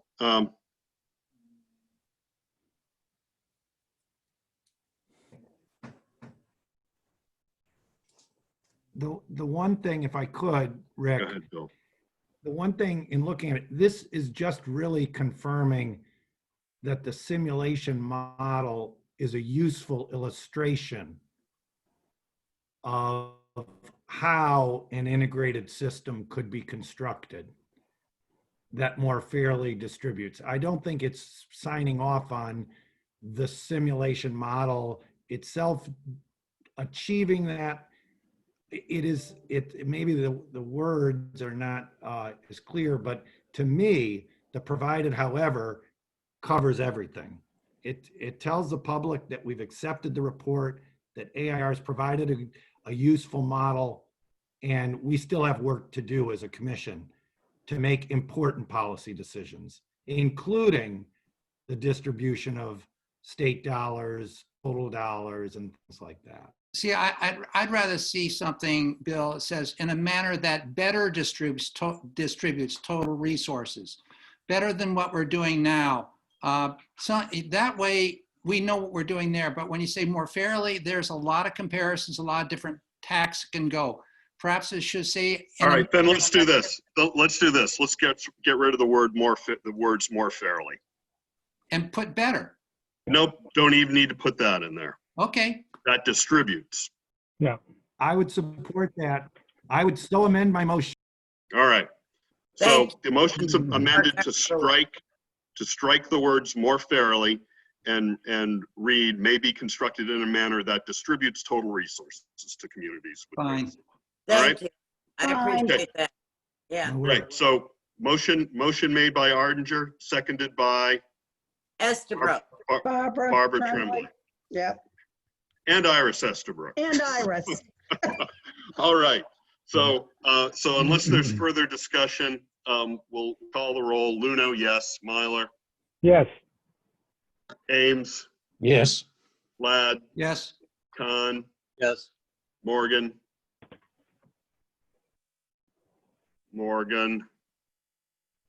Ardinger. Yes. Bergeron. Yes. Cascadden. Yes. I don't know if Dave Ryan's with us. John Beardmore, also I think going to be gone today. Estabrook. Yes. Tremblay. Yes. Dwyer. Chris took off. Heward. Yes. Zanchuk. Yes. Heath. Yes. All right. So, good. That is done. And let's see, I think we do need to have, I know we're going to be running late for public comment. Bruce, we need to do a quick budget update and talk about the, what we're looking at from the AIR team. Yep. Get this back.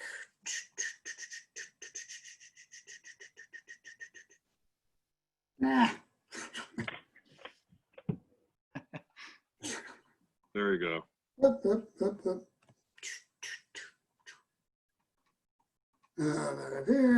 we go. All right, sorry. Yep. So quick update here. Total contract we started out with in January, February. Of the original, you'll recall, $500,000 appropriated by the legislature for the commission. We agreed on this contract, agreeing to reserve some funds for possible future use.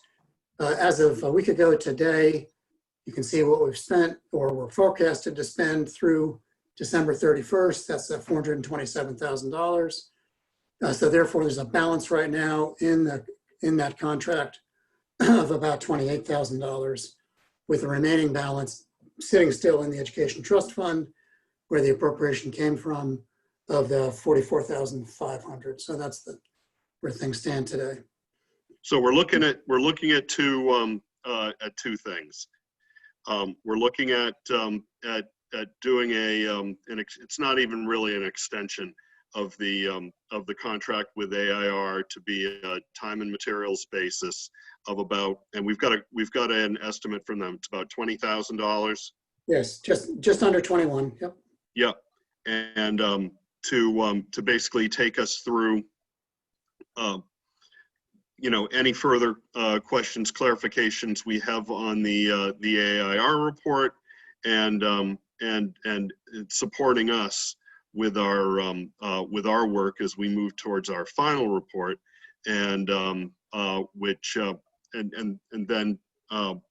so that's part one, and then part two, and we're not going to do part two today, but looking at extending our our contract for services with the Carsey School to support the commission and the legislature as it goes into the next legislative session. So so it may have to do with drafting LSRs. It might have to do with supporting efforts during the budget process, during the committee process, things like that. Yeah, correct. That's right. Yeah. And a good example came up today in terms of this extended relationship, if you will, with AIR.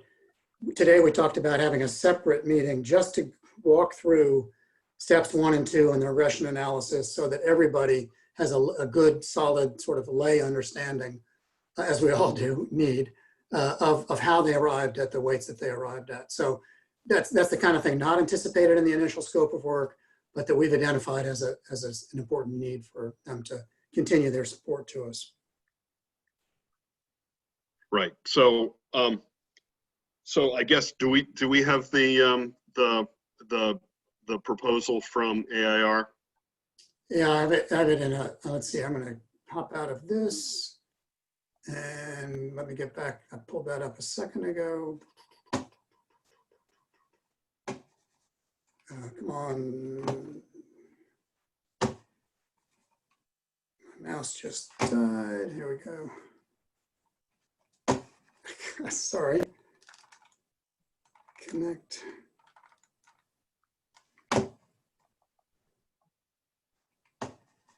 Let's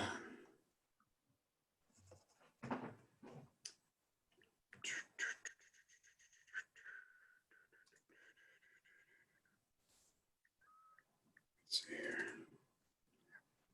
Okay.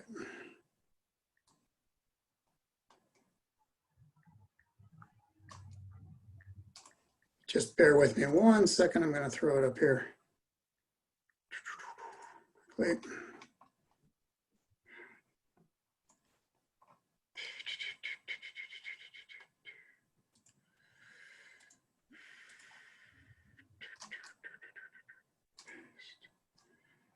Okay.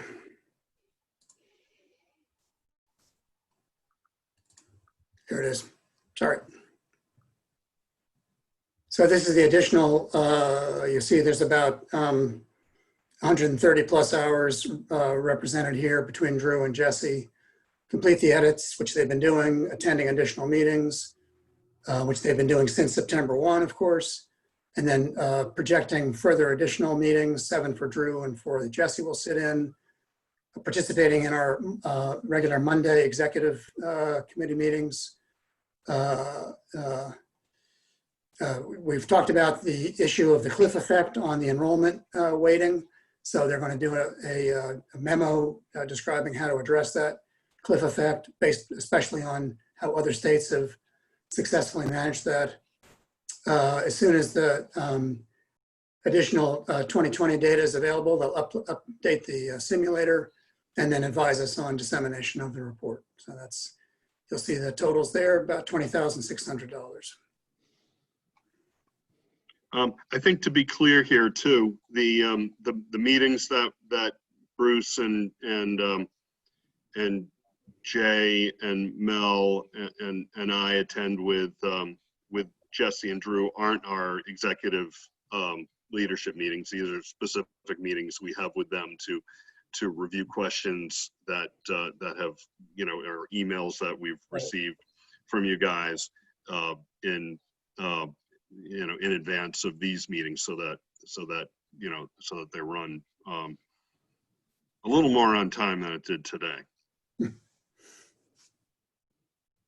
need a motion. You need a motion, David. Yeah. So what I'd be looking for is a motion to authorize the executive team to and it's not a contract extension. It's really a contract authorization to authorize an additional $20,635.73 on a time and materials basis on top of the existing contract with AIR for consulting services.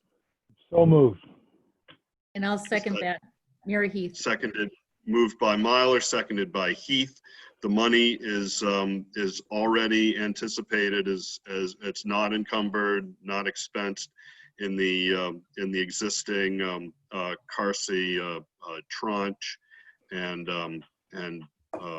at least based on what we know now, would help us get through, I think, the additional effort that the commission is.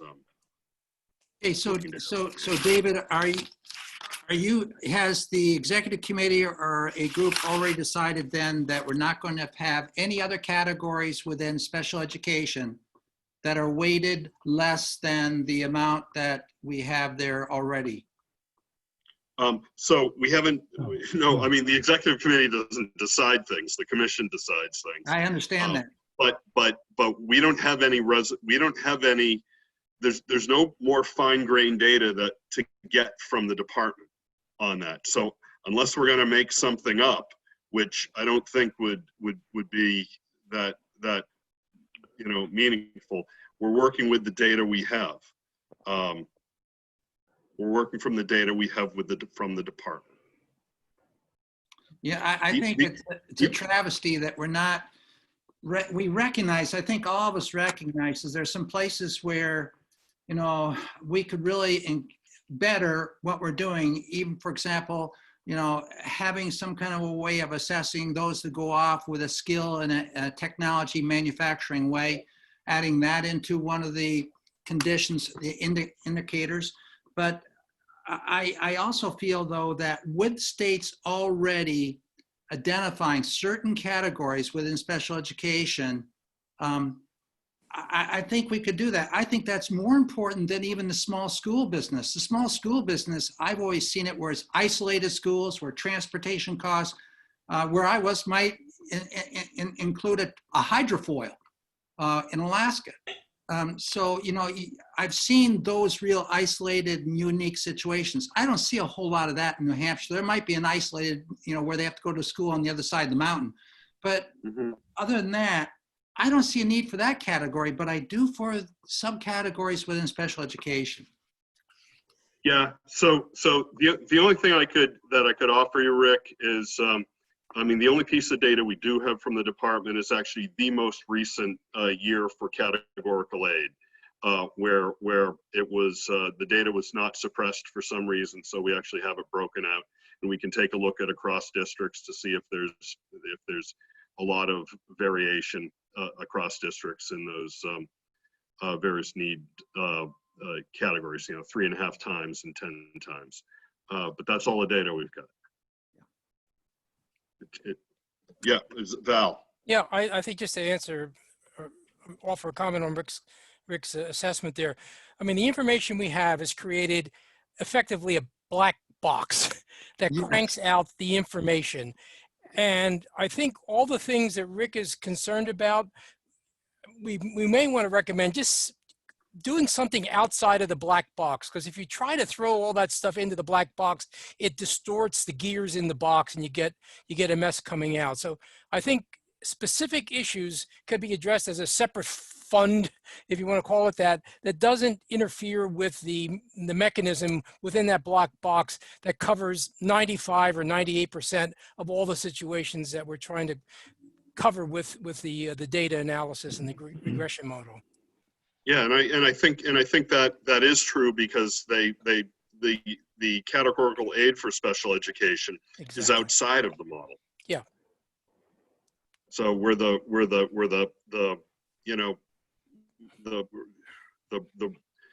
$32 million of very, very acute costs are outside of the model. I'd like to agree with Rick. I think that there's room for us to discuss the weights themselves that have been suggested. I don't think we need to buy it as a package. And I don't know why we're really discussing this right now, but I agree with his sentiment that I think we should reconsider small schools in favor of further discussion on special ed.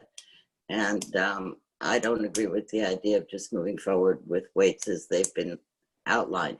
But as I said, I think this Okay, is. so do we want to, so the question on the table is whether or not we're going to have a appropriate an additional $20,600 on top of the existing AIR contract so that they can support us in all these questions. So is there any further discussion on that motion? David, just to clarify, this is within the contract limits, number one, of what is set aside. It is, we don't need to give that authorization to do the size analysis immediately. We know we're going to do another analysis. If we need to drill down in one more meeting as to how that can possibly, what else we would want to do in that analysis, we can have that conversation one more time, right? Mm-hmm. That's right. That's right. But we know there's going to be at least one more analysis, and it needs to include school size. So I think the point of this discussion is it's one that needs to be had, and we need to try to achieve some agreement on using the data that we have presented to us, or augmenting it with other factors, but that we could ask of AIR. But I think we could go ahead and authorize this motion. I forgot, was it seconded? Was the motion made and I seconded? don't think it was made. Made by Mel, seconded by Heath. Any further discussion on the motion? I would just like to add that you laid out a number of the hours that would be expected, many of them in relationship to our meetings. And I think that's an indicator of need, but basically it's the additional hours that we're authorizing. And I think that needs to be managed carefully by, the leaders of this effort to be sure we get most mileage possible out of this very valuable resource that we're lucky to have. Whether that means maybe a judgment needs to be made that both Drew and Jesse do not have to spend 2 hours each at some of these meetings, and that we can do better than that. So I just put that out there. I'm sure you'll work it through, but let's get the most that we can out of these very good people that we have working with us. Right. Thanks, Dick. Anything else to discuss on this motion? All right. We're ready to vote on it. Luno, yes. Myler. Yes. Ames. Yes. Ladd. Yes. Khan. Yes. Is John Morgan with us? Nope. Nope. Ardinger. Yes. Bergeron. Yes. Cascadden. Yes. Estabrook. Yes. Tremblay. Yes. Dwyer. Oh, Heward. Yes. Zanchuk. Yes. Heath. Yes. Okay, good. We're done that. Thanks everybody for that. So at an upcoming meeting, we'll also be talking about the contract with CARSI, the additional dollars that are in the state ETF, and CARSI's support to take us down the road this session. So, but we don't have to deal with that now. We are running about a little more than a half hour, about a half hour behind. But I did want to open it up to public comment, but before I do, I want to mention that that this Wednesday, September 23rd, 4 to 5, there is a public comment that's dedicated for current and recent high school graduates. So it's a student voice public comment that I think is going to be chaired by Dr. Portree, I believe. And it is noticed as a commission meeting. So absolutely, commission members, please feel free to attend so we can have a quorum, but there's not going to be any discussion or voting or anything like that. And it's really going to be an opportunity for us to listen to recent students. And then the following Wednesday, September 30th, 4 to 5, will be our second open public comment period, and also noticed in the calendar. So with that, I'll shut up and see if there's members. Actually, I'll ask Jordan to sort of do our, lost my participant screen. I think that happens when screen sharing. Here we go. From attendees, and I see Jeff McLynch's hand is up.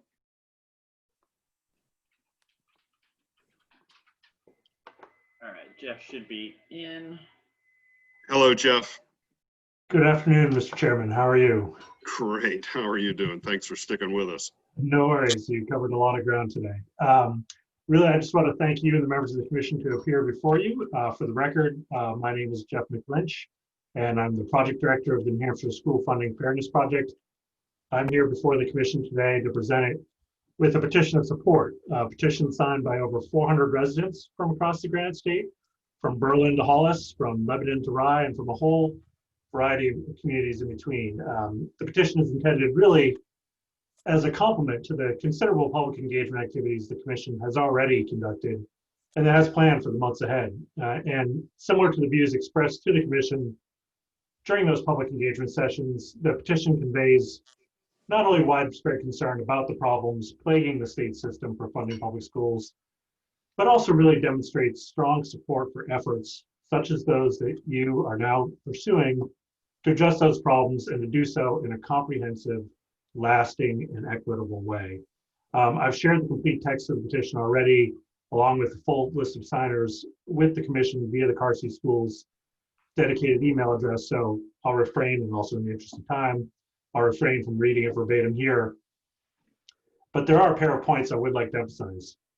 First, the petition makes clear that people are looking to the commission to lead, to act, and to find a solution to the kinds of problems that keep them up at night, their kids' education and the bills they have to pay. And people certainly understand that New Hampshire faces real challenges right now, but they want the commission to be bold and to take a long-term approach in creating a school funding system that works for everyone. The second point, and this certainly touches on a topic that arises regularly in the commission's deliberations, and I'm sure will be debated even more in the weeks ahead, but the petition makes clear that people understand that the responsibility to provide an adequate education to every child is fundamentally a state responsibility. Consequently, they expect that the state of New Hampshire will meet the full cost of providing an adequate education and will do so with a source of revenue that's uniform across all taxpayers. I'm joined this afternoon, hopefully still, by 3 signers of the petition, Judy Reed, Norm Turcott, and Peter Powell. Each would like to share their own concerns about school funding with you and discuss what drew them to the petition. And before I conclude my remarks, I really do want to express my gratitude and the gratitude of the Fair Funding Project once more to each member of this commission. The petition you've received notes how much that the signers value the breadth of experience and the intensity of commitment you've brought to your service on this body.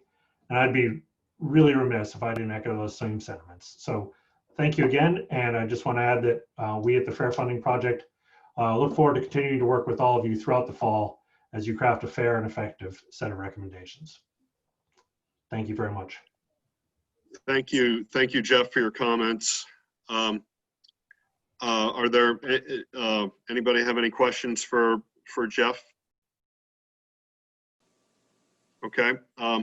I think I see a hand up from Judy Reed. That's the only hand up, and I think Jeff, you had mentioned that she'd like to speak in connection with your with what you just said. So Jordan, we can invite Judy in. You should be good to go. Oh, she's in. Judy, welcome to the School Funding Commission. Thank you. Can you hear me okay? Yeah, you're good. Just by way of introduction, I'm a parent of 2 children who attended New Hampshire Public Schools, and I'm also a former classroom teacher, a school administrator, and a longtime professor of teacher education in the university system of New Hampshire. I want to talk a little bit about funding sources and funding in general. As you know very well, decades ago now, the Supreme Court of New Hampshire tasked the legislature first to determine the cost of an adequate education. That initial step, in my mind, was never taken. There's no acceptable rationale for the pitiful amount currently provided by the state. It's nowhere near enough for an adequate education. And I'd also argue that no parent wants an adequate education for their child. Let's aim for a good education for every child in New Hampshire. And you know what? That would be a real New Hampshire advantage. As you're all very well aware, the legislature was also supposed to make sure that education funding was collected in an equitable way and provided equitably for each and every child during their 13 years in the public system. Now, it's a fact that New Hampshire is a relatively wealthy state. We are in 5th place nationally in per capita personal income, and we're 9th in taxable resources. We have enough wealth and enough income in our state to afford every child in New Hampshire a good education, not merely adequate. Yet we are in last place nationally in percentage of public school funding provided by the state. In Vermont, just across the river, 90% of public school funding is provided by the state. That's 90, the highest proportion of state funding in the nation. They are in 1st place and we are last. Local funding for education in Vermont is less than 4% of total revenue, compared with New Hampshire at 63%. Almost 2/3 comes from local resources in New Hampshire. At the same time, our reliance on property taxes is also the highest in the nation. Property taxes are arguably the most regressive kind of tax possible. They're paid in full at the same rate in a given town by every resident who either owns a home or rents one. Renters, of course, have to pay enough to cover the landlord's taxes. There's no abatement for someone on a fixed income or poverty level income or somebody with no income. In addition, of course, the property tax base differs monumentally from town to town, and I'm sure I'm not, I'm preaching to the choir here. But when we consider the tax base per pupil, there are towns that would have to tax themselves at 8 times the rate of the town with the highest tax base in order to raise the same amount per pupil. Our huge reliance on wildly unequal property taxes to pay for something that's a constitutional right in New Hampshire is simply shameful. Even more so when you consider that 77% of all the students in New Hampshire go to school in towns where the tax base is below the state average. That's right, over 3/4 of all the students in New Hampshire go to school in towns where the tax base is below the state average. And I just have to ask, how in the world can anyone keep a straight face and talk about a New Hampshire advantage when arguably the majority of children in New Hampshire are educationally disadvantaged due to our system of taxation?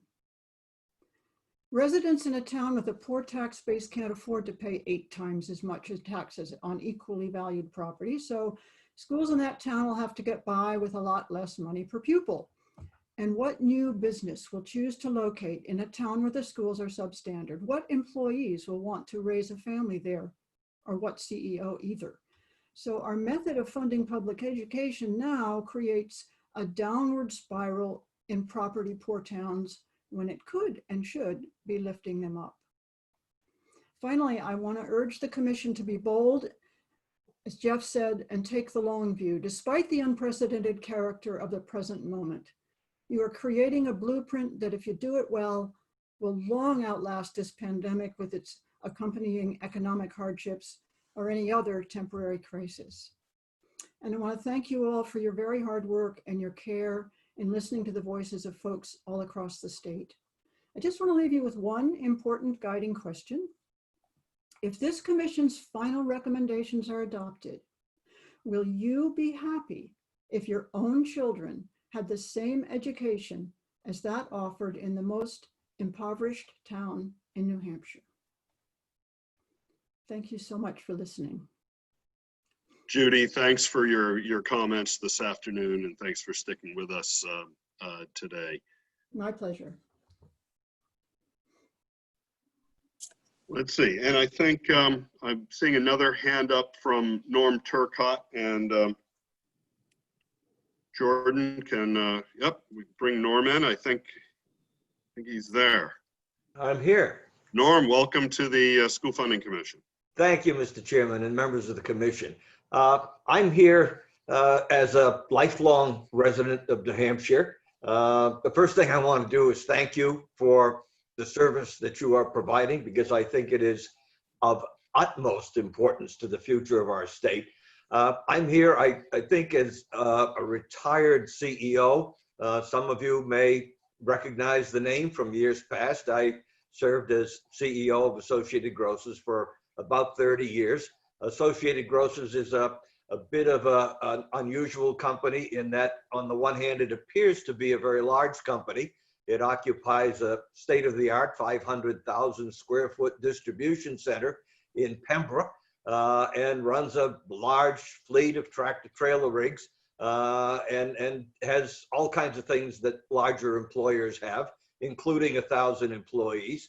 But by the other hand, what a lot of people don't know is that Associated Grocers is owned totally by independent retail grocers located throughout New England, and most are in New Hampshire, Vermont, and Maine.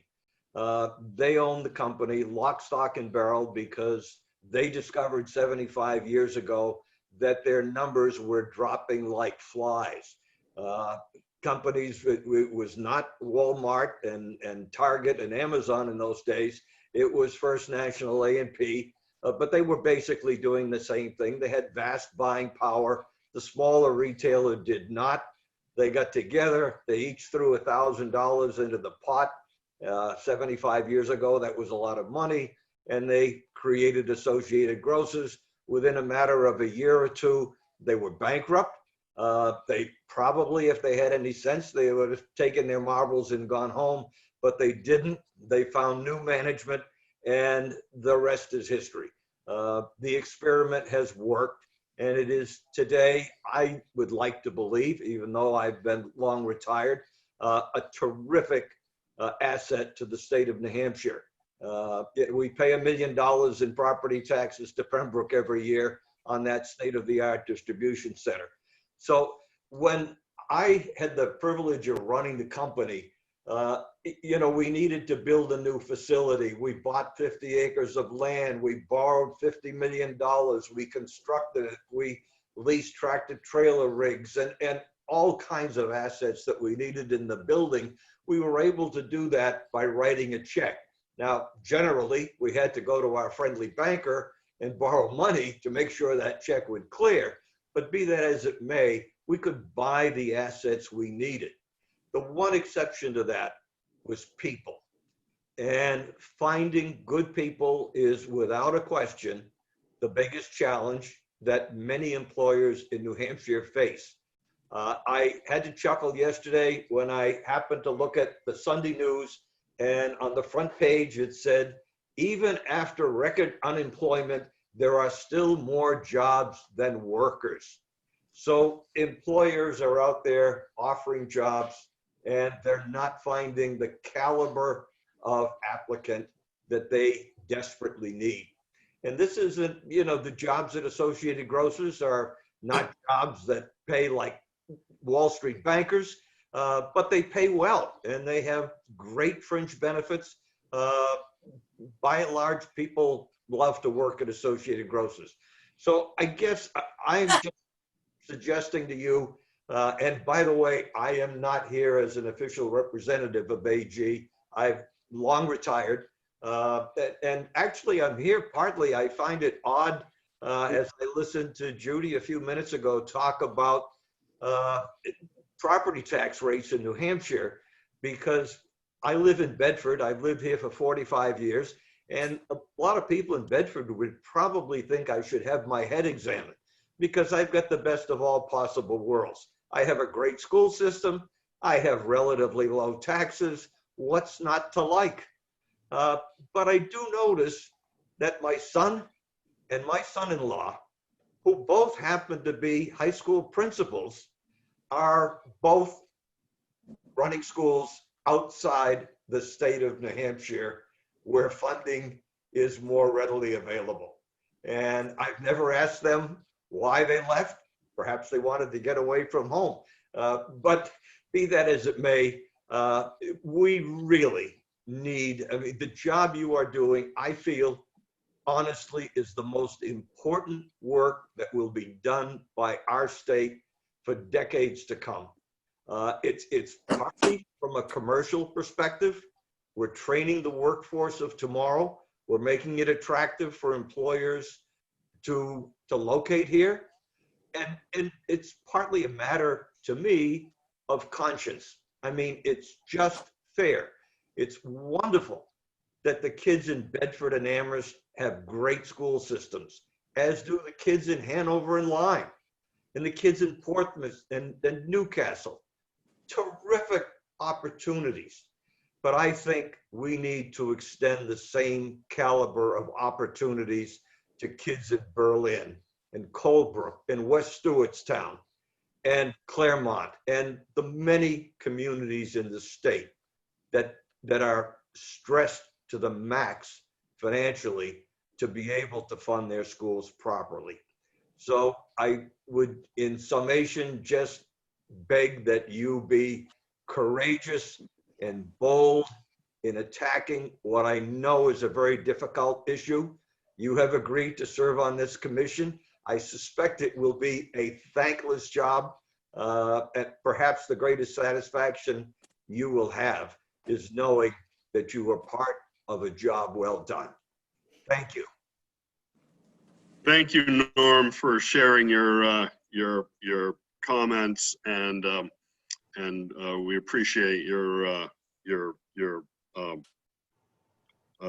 generous words about the commission too. And bold and courageous, I think that's what we're all going to have going into this, you know, the last few innings here of our work. And let's see, are there any more hands up? How we looking, Jordan? We have one more hand here. I see Peter. Okay. Peter, I think, Peter, welcome to the School Funding Commission. Thank you so much. And thank you all for your work. I understand what a huge commitment it is, and I really respect it. My name is Peter Powell. I live in Lancaster and have been in the real estate business for 46 years. And I'm here to support the petition offered by Jeff today. I know you know the decades of burden that many have suffered under current policy. I live where most communities are property poor with low tax bases and high tax rates. We see its regressive impact on much of our economy, but education may be hurt the most as it bears unfairly the brunt of public criticism. Most will say it's the schools when they're looking for a culprit, yet they have community support here, and people bend to do so. White Mountains Regional is known for its progressive efforts to create a culture of learning and engage students in directing their own best outcomes, and we're proud of that work. But last year, a third attempt was made to bond facility improvements there to address serious conditions and to enhance programs. In round numbers, the project had been pared over time to $12 million. Much of it involved CTE enhancements, and CTE funds would cover 75% of that portion. Yet, without any certainty of state building aid, the effort would have required local bonding for $6 million. As supporters stood near polling places, voter after voter complimented staff and said it was a great project, but it's my taxes, they would say, often reluctantly. It received a 50% vote, but not the 60 required, and it failed. I don't know what hope remains for success or what may happen without it. In like fashion, we are one of those areas which struggles to attract and retain quality staff who love what they're doing, but can be paid more elsewhere and too often do not stay for the sake of greater opportunity. Your task is overwhelming.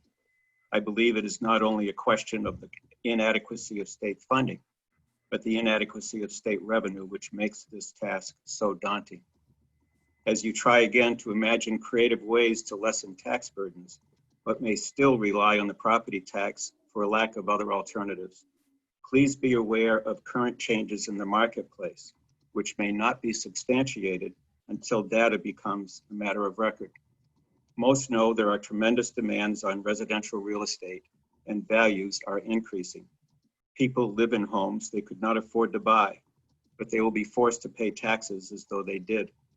At the same time, with remote working the new reality, together with fundamental changes in retail and hospitality, New Hampshire is seeing a corresponding reduction in the marketability and consequent value of commercial real estate. As the tax base from commercial properties erodes, including malls, office buildings, and other once prime commercial properties, the tax burden may transfer increasingly to our homes. This happened dramatically up here in Groveton and Berlin when the mills were torn down, compounding the effect on already property poor communities. They may not stay alone as this trend continues and properties become vacant or underutilized. Some of those now comfortable, if not wealthy in their base, may creep toward those now less fortunate. Please be aware of the threat of this fundamental shift and know there is little that will stay the same in a changing landscape of demand, supply, and economic transformation. Finally, whatever your outcome, I urge stability as an essential partner to fairness. Neither businesses nor communities can plan or function well with constant changes in formulas and expectations. If subject to constant change, and if tendencies toward downshifting continue, the imposition of ever-increasing burdens will challenge our commitment to education at all levels, and little will have been accomplished. Thank you. Thank you very much, Peter, for your comments, and again, kind words for the commission. And I think you've also, as Jeff and Judy and Norm have done too, brought us some good thoughts for us, or good information for us to think about and possibly help inform what we might want to learn more about during future meetings. So thanks very much, Peter. Anybody else for public comment this afternoon? So not seeing any hands. Jordan, you getting any other input? Nope. There? So like mentioned earlier, the next extended comment session is Wednesday, September 30th, 4 o'clock. And we've got, what do we have next week? I think all of our work group meetings have been pushed to Tuesday next week, Tuesday the 29th, starting at 10 o'clock for fiscal policy, 1 o'clock public engagement, 3 o'clock adequacy. Any other announcements? Bruce? Nope, all good. Nope. Great. Well, anybody else? Anything, for the good of the cause? It's been a long afternoon. So thanks everybody for your time, and we'll see you later this week, if but for sure Tuesday next week. So great. Thank you, everybody. Thank you. Take Good care. meeting. Enjoy. Thank you.